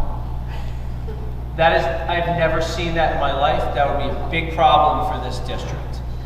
A big problem. I asked my senior peers, and they said, don't let that happen. So I wouldn't want, that would be an embarrassment for the board if you didn't vote for a tentative budget. Boards don't vote for a final budget And it goes back to like reduce the tax levy. I've never in my 20 years seen somebody not vote for a tentative budget because it's tentative. So that's the best answer I can give you. I have a question. Is there any, I know we can make changes from this to the final. Where are they up? But are there any restricted lines that we cannot change? Any Essentially, like I stated before, the budget's submitted to the county office to be sure statutory minimums are in there so that we don't go over classroom sizes, that the minimums are provided for the students. So sure, like you can't, for lack of a better way to articulate, gut certain areas because you want to down to zero because the county office will not approve it if they say you had X amount of dollars worth of textbooks and there's zero, and X amount of these types of teachers and there's zero. But there's no specific areas that are, everything's on the table, but you have to have a fair and like basic like education for the students. That's at the county office discretion, but everything's up for discussion. I hope that makes sense. Any other questions? Roll call, please, Mr. Sheliano. Okay. Dr. Wine? Yes. Ms. Dowling? Yes. Ms. Spina? Yes. Ms. Frank-Erwin? Yes. Ms. Filak? Yes. Ms. Harris? Yes. Ms. Jernigan? Yes. Morgan? Yes. Mr. Dodd? Yes. Thank you. Motion carries. New business from the public. The Board of Education welcomes and encourages input from the public. Members of the public are allotted one opportunity to bring any new business to the board for up to a maximum of 3 minutes per speaker. All comments must be directed to the board. Before you make your comment, please state your full name and address and enter both on the Chromebook provided. Being mindful of privacy rights regarding students, board employees, and board members, and to avoid any potential liability on the part of the speaker, the board discourages defamatory and disparaging remarks. The public comment portions of the meeting are not structured as question and answer sessions. The board may need to refer an issue to the superintendent if the issue has not been handled through the appropriate chain of command, usually starting at the school level. Responses may be provided at the end of this session.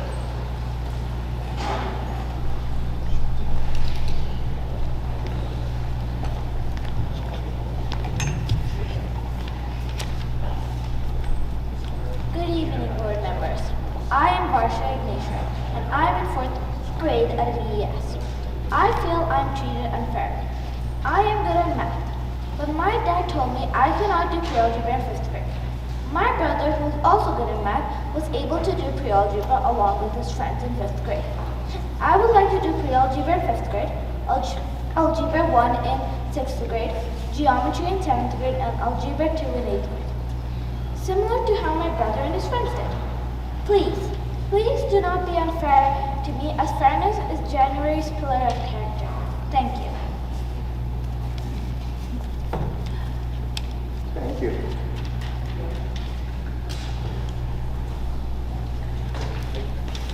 And the gentleman who stood up to an action, this is the time for you to give your comments. Join the line.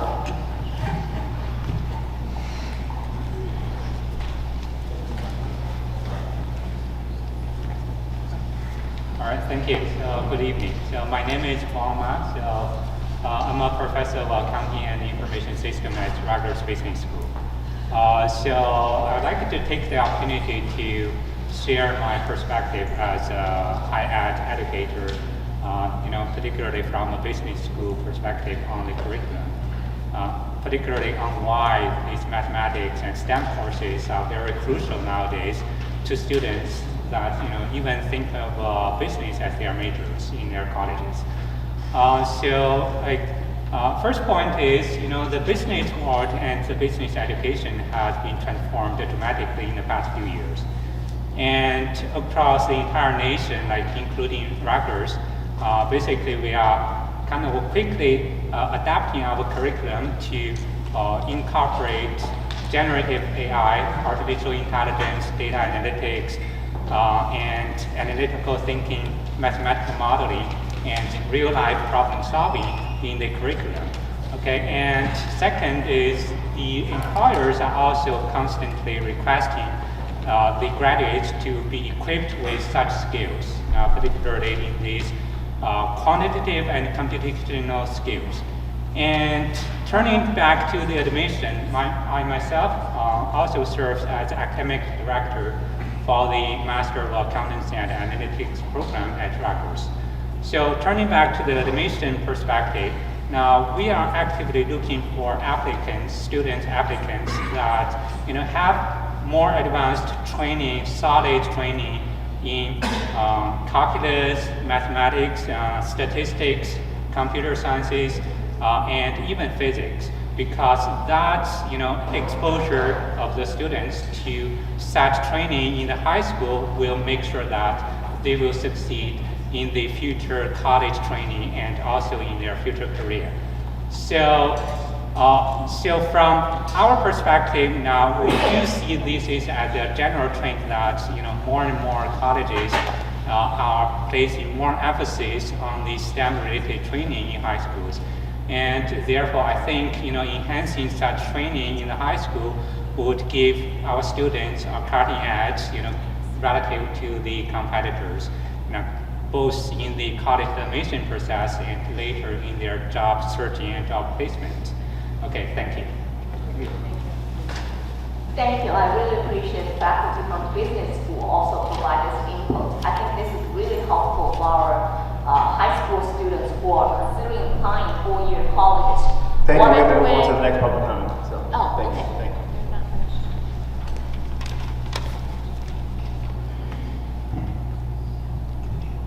Good evening.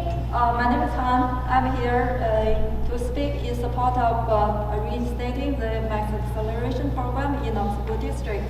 As a resident and for many years here and the parents of several kids, I've seen firsthand many students struggle when they have this opportunity to engage in challenging work.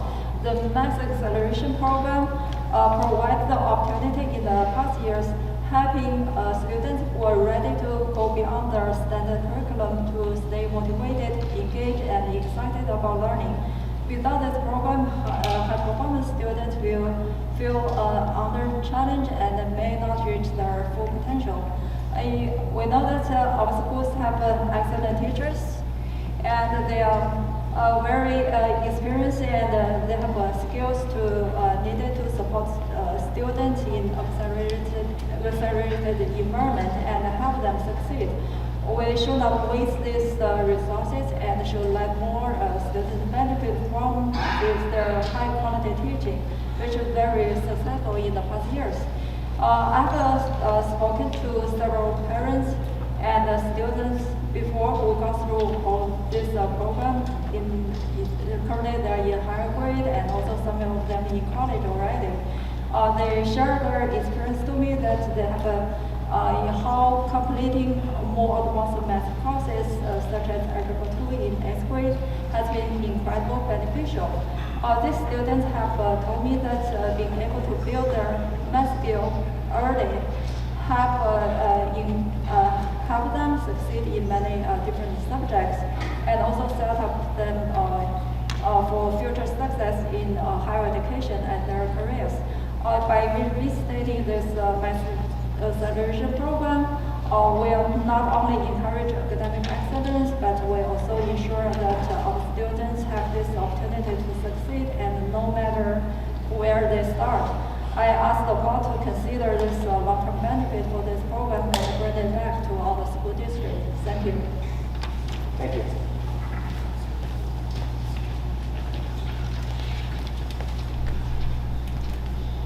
Hello, my name is Cindy. I'm here today to talk about why I hope the Max Acceleration Program should be reinstated in our school district. Math Acceleration programs help students like me who are ready for more challenging work. With the Acceleration Program, we can learn more advanced math, like geometry in 7th grade, which would help us get ready for high school and beyond. I've heard from older students that they have successfully completed Algebra 2 by 8th grade. And they've told me how helpful their math skills have been in other subjects, such as science and biology. They said that strong math skills help them understand complicated concepts more easily. I believe I can do the same if I was given a chance. This program also gives us a chance to explore new ways of thinking, improve our problem-solving skills, and build confidence in our abilities. By bringing back the Math Acceleration Program, the school district can help students stay excited about learning and succeed in the future. This is why I hope you would consider reinstating the program so students like me can continue to grow and challenge ourselves. Thank you. Thank you.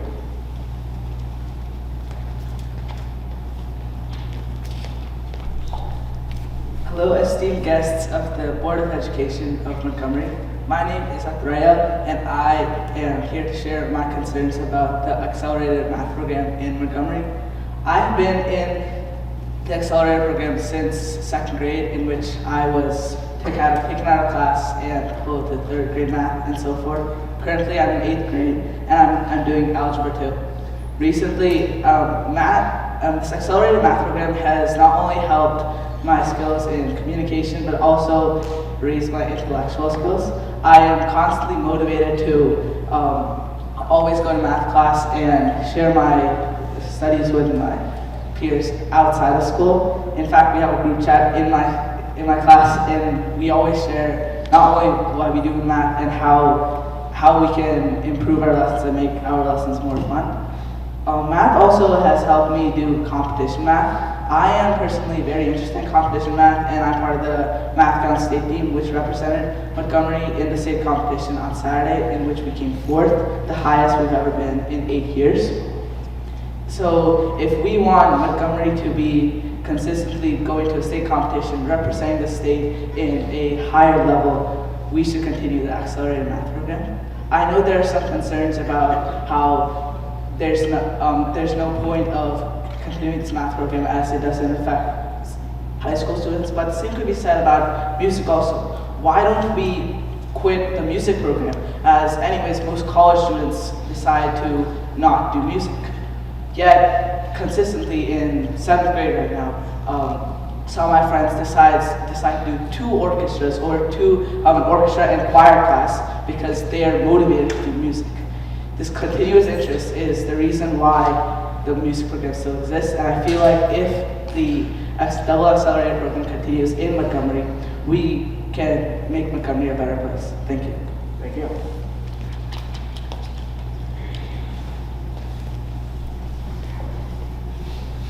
Good evening, everyone. I'm Janani Mohan. I'm a proud mom of 2 kids who go to school in our district, and I'm a doctor who serves in our Board of Health as a board member as well. As a mom of a kid who has been benefited with the math program, it is actually very sad to know that that program will not be available for my girl who is also good in math. As you all may know, that this Saturday or the last Saturday was the state level math counts competition. It was such a rewarding experience as a parent to see our school district kids excel over the other schools in our region. I'm proud to say that UMS came 4th in the state level math counts competition, and we all should be proud about the achievement that our kids had. All the 4 kids in the team, including my son, who was actually a part of the accelerated program, was benefited by this whole positive environment and the support system that our school districts provided. I can assure you that the changed curriculum and the opportunity you have or you will be having forthcoming years will be very unfair for my daughter as well as for the other kids. And it's going to definitely discourage my girl's interest in having the math in her future. So I'm hoping that you will reconsider bringing back the same opportunity for my daughter that my son currently has. Thank you. Thank you.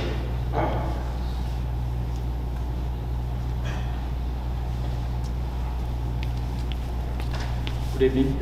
I'm Debashish Kundu. I'm talking in support to the same issue, right? The accelerated math program. My daughter has been gone through this program, and she's in grade 8. I just wanted to kind of like to point out, at this age, young age kids, if you motivate the critical thinking process, that helps them to kind of excel in the other curriculums. So I have seen my daughter going through this program. She excels not only maths but other associated subjects, and that helps her to bring the confidence in terms of solving problems or taking any challenges that they're going through at this age, right? So definitely I would say the student who are capable of doing higher maths, they should get opportunity, because this is one of the good school system that we have. And I have known my friends and other friends, they are going through this program for other school systems, like for example Princeton and others. So I think this will definitely help to kind of motivate the kids who are good at maths to kind of go through that, and that will encourage our school systems in terms of competitive bands like AMC others, so that they can be like, you know, they can represent our school systems, our districts in a more national level. So this will definitely help to build the confidence, and I just wanted to you know, thank you for the programs and the opportunity that my daughter has gone through, and I would like to continue or in support of that program for other kids like my daughter. Thank you. Thanks a lot. Good evening, board members. I'm again. This is mainly for Ms. Bowling, meaning about ACI thing. I don't want to speak today at all. I spoke a lot last time. I hope the board sees more than AB calculus or BC calculus. Our own districts provides an honors program of math after that goes through linear algebra and also teaches multivariate calculus, which is needed for data sciences. We also have an iSTEM program, if you don't know, and we also have an AP in research and AP in seminar. With two things have been added. In the current plan that you told ACI explained to you and you were convinced, 11th they are taking BC will never do AP in research, AP in seminar, iSTEM. It is just fake for them. That is a piece of paper that you are putting, nobody is using it. Actually, even now, try to work through a kid's life. Someone who takes orchestra, which means he can take no other electives.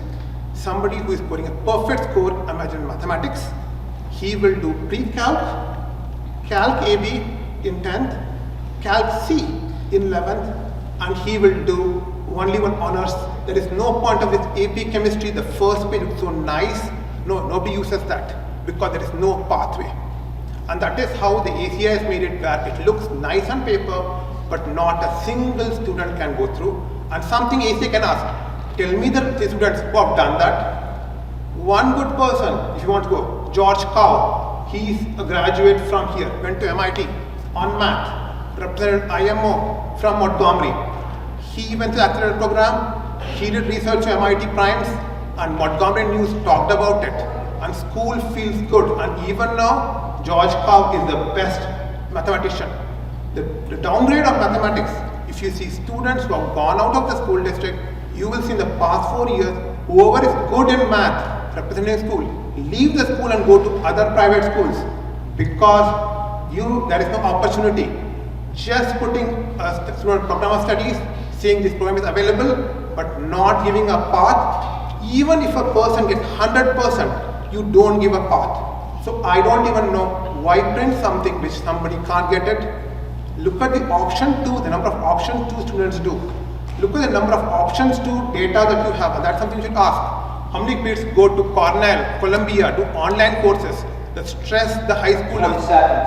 The teachers are here, they will tell you how stressed students are. That's because the board did not look into it, and this actual program will reduce stress in students, and you basically will improve the middle school. So therefore, I would appreciate if you look into it, and this is something ACI can ask questions and give data. Thank you very much. Thank you.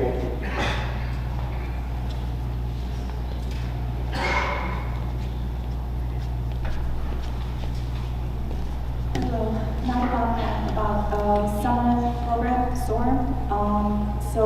Last year I missed the enrollment because the classes filled up quickly. So this year I reached out to the supervisor early March, and I was told that they are not accepting out-of-district students. So I waited for the enrollment to start, and I went on a website, and there was it said that they welcome out-of-district students, and there was instructions how to enroll, so I did. And then I emailed the supervisor of the SOAR, and I let her know, here's the link in case other parents request that.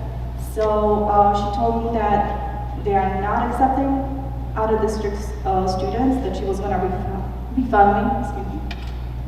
And then I emailed her screenshots of the website, and on the website it says students out of district are welcome, and there was a special way to sign up, which I did.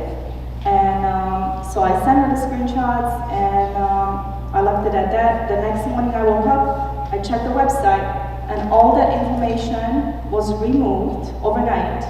and it stated that other district students were not allowed to now enroll. So now I checked the website today, and now they're allowed again. So I'm wondering, how can this supervisor, I'm guessing she's a teacher also, just change on her own the website if she was instructed to do this? And I know that the board usually approves the SOAR program in May, which hasn't happened for this year yet. So I don't know if I missed discussion about not allowing residents of Montgomery, other district, using public school during the summer. So I just wanted to know what is happening with that, and I have the emails here in case you want to see them. If you want to just. Thank you. Any other public comments? Any other public comments? Going once, going twice. Public comments are now closed. Superintendent McLaughlin, any items that you would like to address?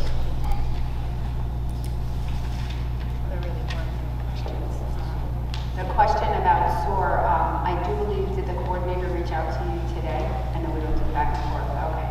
I had spoken with someone who was speaking with her, and I thought that you were going to be contacted today. So you will be contacted tomorrow. For clarification, do we or do we not accept outside? So remember, SOAR is an enterprise. Right, not by outside. right. So I believe that I don't want to misspeak. Okay.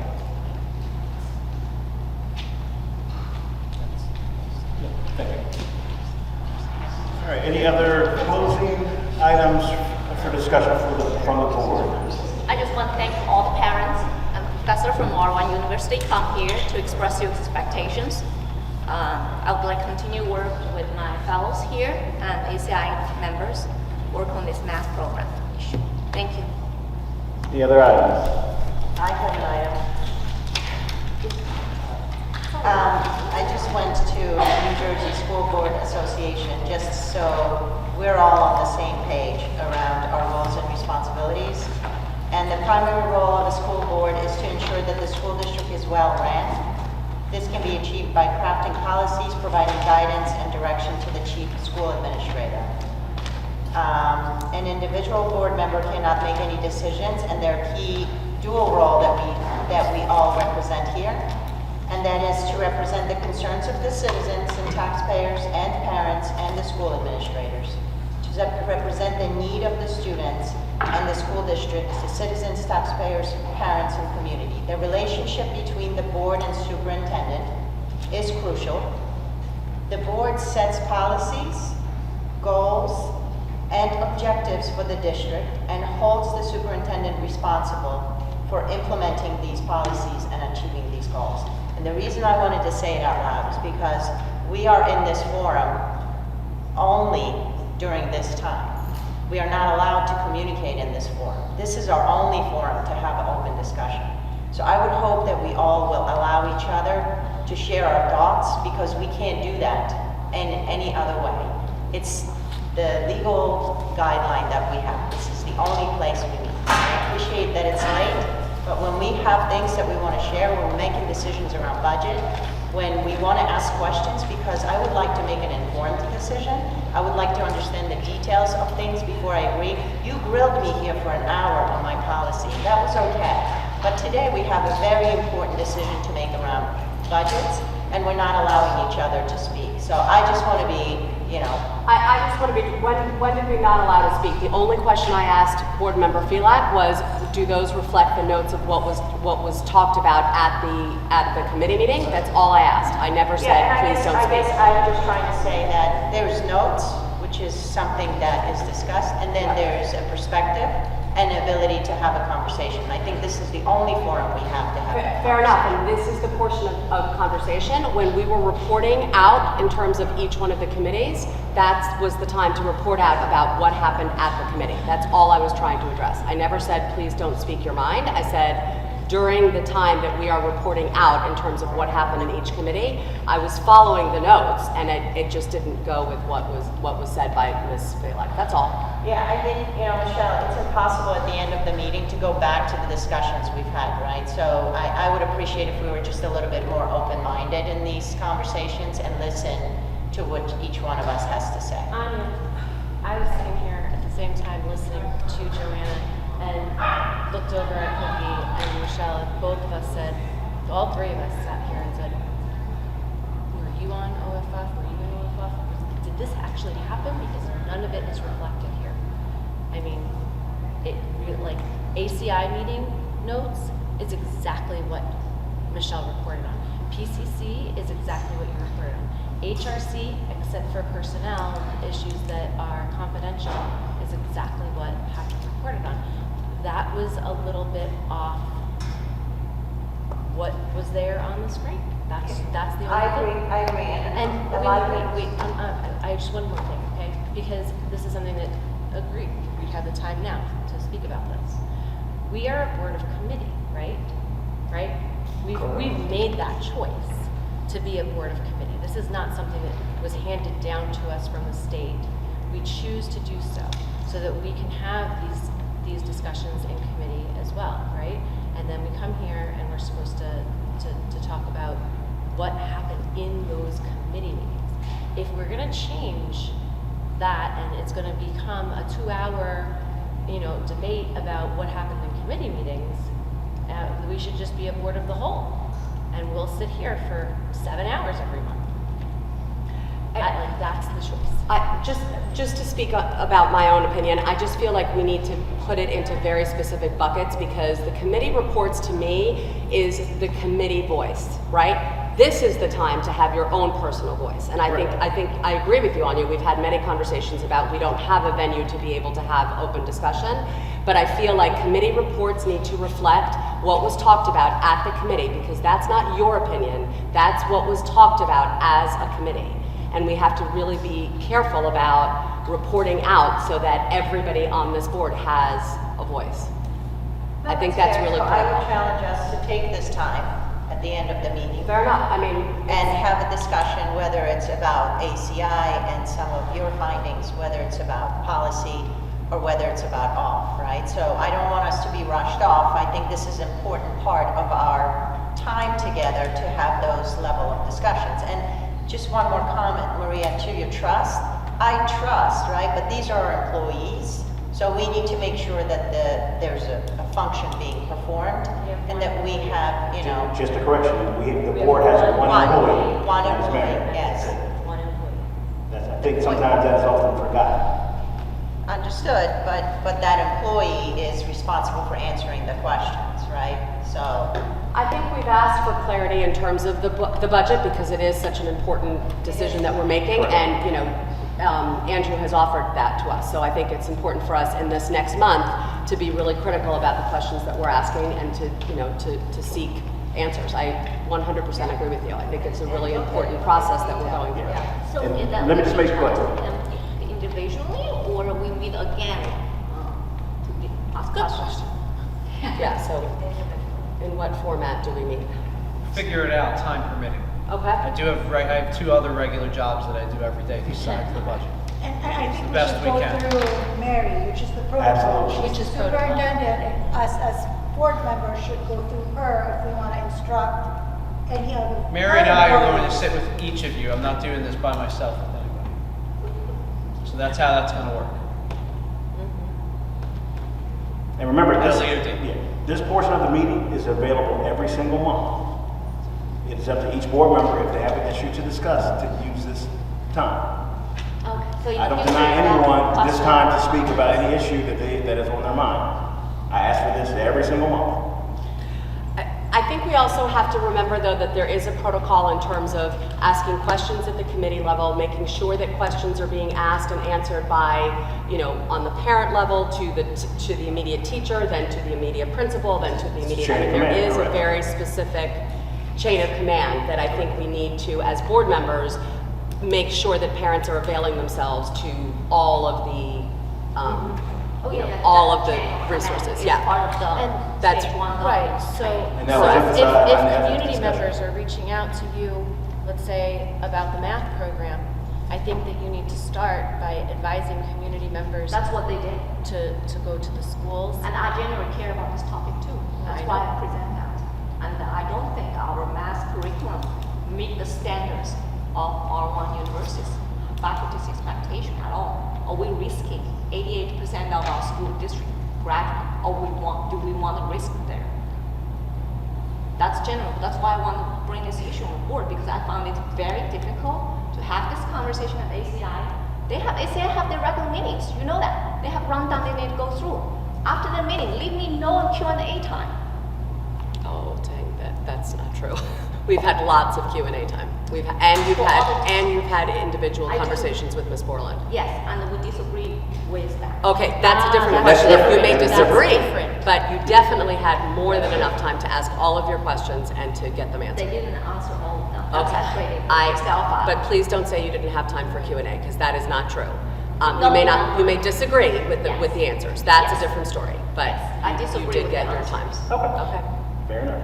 Any other items for discussion? I do have a question. First, before my question, I want to make a comment. So, in response to your comment about the notes from the meeting being very skim, I have to just, be understanding because, Andrew right now is like really, really overworked.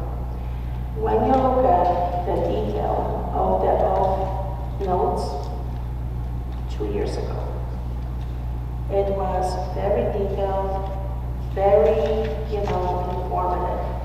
But as time progressed, for some reason, the length and the details of the notes from the off-committee meeting keep becoming more and more generic.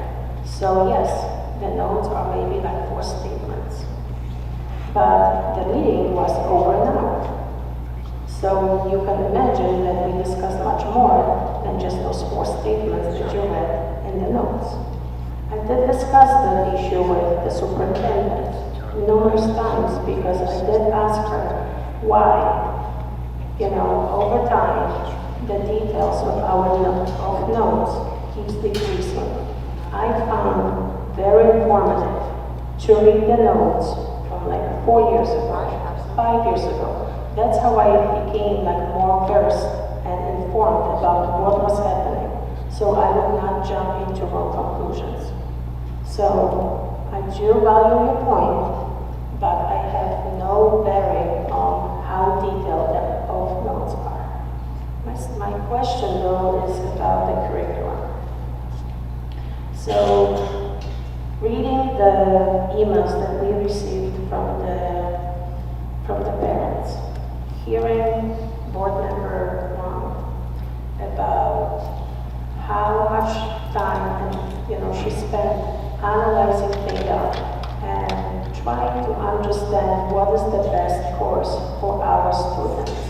Hearing the students themselves, parents, explaining to us that the program that we had in place for years that made Montgomery successful, that put Montgomery on the map in the top math competitions, that allowed our students to go into more advanced science classes, math classes, and then become successful and, sought after candidates for really Ivy League schools like MIT, like Princeton. Why are we even considering changing the program? Because once we eliminate it and we shut the door of the opportunity for the students to take more advanced math classes, the next thing that we will see is elimination of those advanced courses in high school. What will happen then? Our students will not compete in math competitions. So we are really shutting Like we are almost like destroying the program that works well currently and really benefited our district. So I really do not understand the benefit of changing something that is really appreciated, worked really well, and I do not see the benefit for our students of making that switch.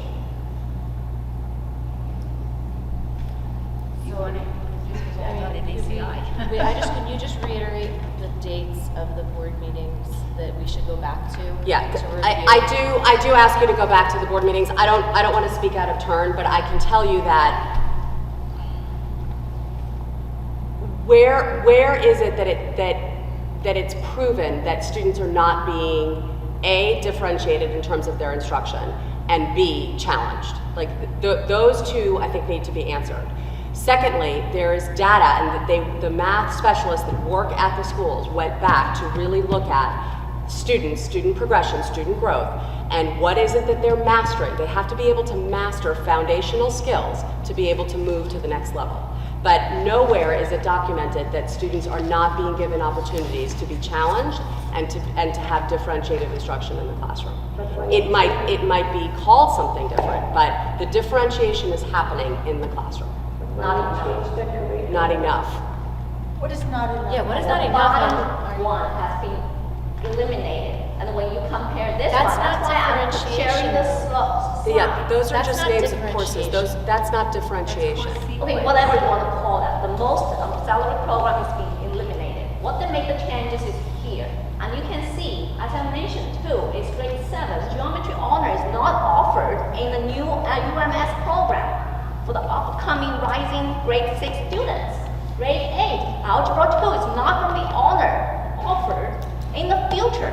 Currently exists is because the current 7th graders and 8th graders, they still have this program. But the upcoming rising 6th graders and future cohorts, they don't have that anymore. I mean, I think that our math supervisor, our director of curriculum, our assistant superintendent of curriculum, Mary needs to answer these questions. We need to go back. Did you rewatch those board meetings? Yes, to and understand? all this information beyond the presented at the board has did not receive any actual information presented at February board meeting. I spent hours thinking about this and talking with people in the expert field. I disagree with what she said.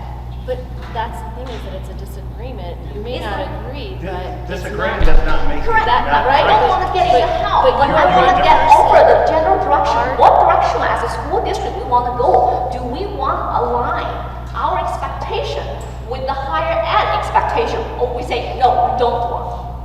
what higher ed expectations do you think, which institutes of higher education have turned down our students because our program is not aligned with what they need for entrance? Do you want to taking effect after 5 years and then say, oops, they missed a chance, and then come back and fix the problem? Right now, I want to know what also. This is what higher ed. Hang on, what courses at the high school graduation level have been eliminated? None. That's why they're pushing students at grade 8 to take the summer soul program. As I mentioned in my talk too. They might not be ready for geometry in grade 6. You say why they're not ready? Because developmentally, every student why you don't think they're is different. developmentally? Why we can't Because start maybe there's their like 8 stage kids in early grade? that are actually. No, that's not the number. If you elementary, that's I don't know, but I mean, you're talking about like super duper exceptional kids, and yes, we need to No, I individualize disagree. who When you is. see the growth chart, you can see that. I can already see that from the state assessment results. The Over state a assessment quarter of results that. our state assessment. We have different opinion on this, and as a school decision, I can see that. We have to support the districts. We support district, and I can tell you, the goal, I don't think that's, we are not aligning our curriculum with the higher ed expectations. We're limiting a lot of students' learning opportunities here. I have a question. Listening to this, so I was wondering, board member has some questions, and we are saying that we are taking the recommendations of math supervisors, right? So I was wondering if the board member can directly talk to the math supervisor. Yes. And explain it. She did. She said she doesn't agree with it, so. She doesn't agree. She doesn't agree. Is it one Which is fine. sitting She or can two have- sittings? I'm sure she needs more opportunity to explain why she disagrees, right? Cannot be in one setting. Maybe she needs more explanation. Maybe she needs to explain supervisor more. I feel like Anya was saying, that this is the only place where we discuss. And I do see the frustration from a board member because they put in a lot of effort into it. Even though we may not agree with that, but she needs to be completely explained why we are doing what we are doing. Because she has her own data analysis. So I'm thinking that maybe a few more times, if she sits with supervisors and, superintendent and all, maybe something may come out of it. May not be the full level, maybe in the middle ground somewhere. But in the So- meantime, I do think that we do need to follow protocol, and we can't have extension presentations after committee reports. We need to go through the protocol of setting up meeting times either during committee or at another time that's not now in the board meeting for that. I will say, and I think you'll meet me here, is that we have made time for these questions in ACI. We will continue to make room and time for these questions in ACI. I've already spoken with Mr. Papa, asking him to really give us sort of the specific analysis of our elementary level, because I think that's where you're starting from in terms of how we're differentiating instruction and how we're meeting the needs of our highest learners at the lower grades. So that will be the next chapter of our discussion. So these discussions are going on. I do want to be very clear about saying, though, that the what and the why in terms of what the programming is and why it was changed was addressed. And that we're not going to continue to go back and forth on, because it is what it is. Like we explain the what and we explain the why. If we differ, then we have to reconcile that. But in terms of asking and answering questions, we will absolutely make the time to do that. And it will be continue to be discussed, as you said, in ACI. I'm sorry? It will be continue to be discussed in ACI. which is Yes, proper. and again, I've already discussed with Mr. Papa of having that elementary school level, addressed, because I can't speak to the program. I don't work here. I don't, what I do know is what the proper mathematical educational, programming should look like in a middle school level. I've been told, and I trust, that differentiating, instruction is happening at every level to be able to meet the needs of all of our learners, because that is our responsibility as a board, is to make sure that we are meeting the needs of all of our learners. I hope that parents that are disgruntled are going to their teacher, and then they're going to their principal, and then they're going to the math specialist to talk specifically about their child, not about 50 kids, about their child, because a teacher can only address the needs of their child. So that's what we need to do. Being a part of ACI, and Michelle, maybe we can have this conversation too at the next meeting, just to kind of piggyback what Maria said about developmentally appropriate, the math programs, what students are ready for. I have seen and experienced that there are students in our district that go to places like Kumon and they start learning math concepts that are not what's part of our curriculum.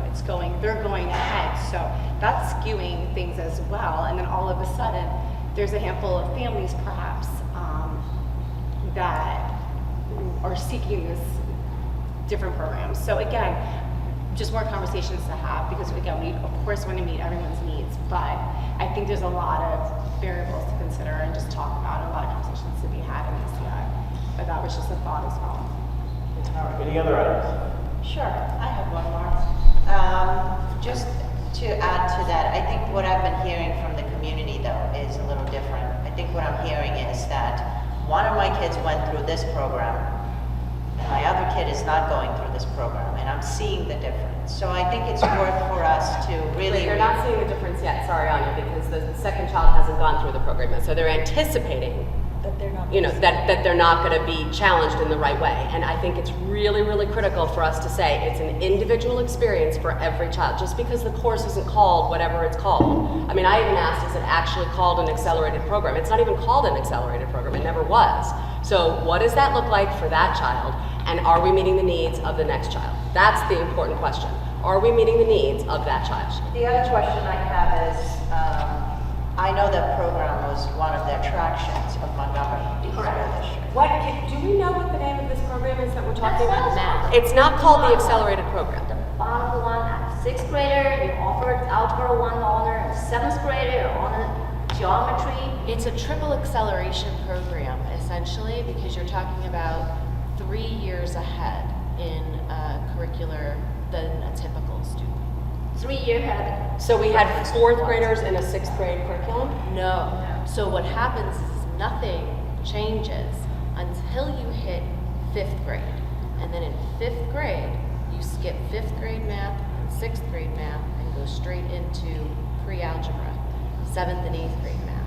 And then in 6th grade, you go into algebra. So that is what happens. High school, and you're an honors account.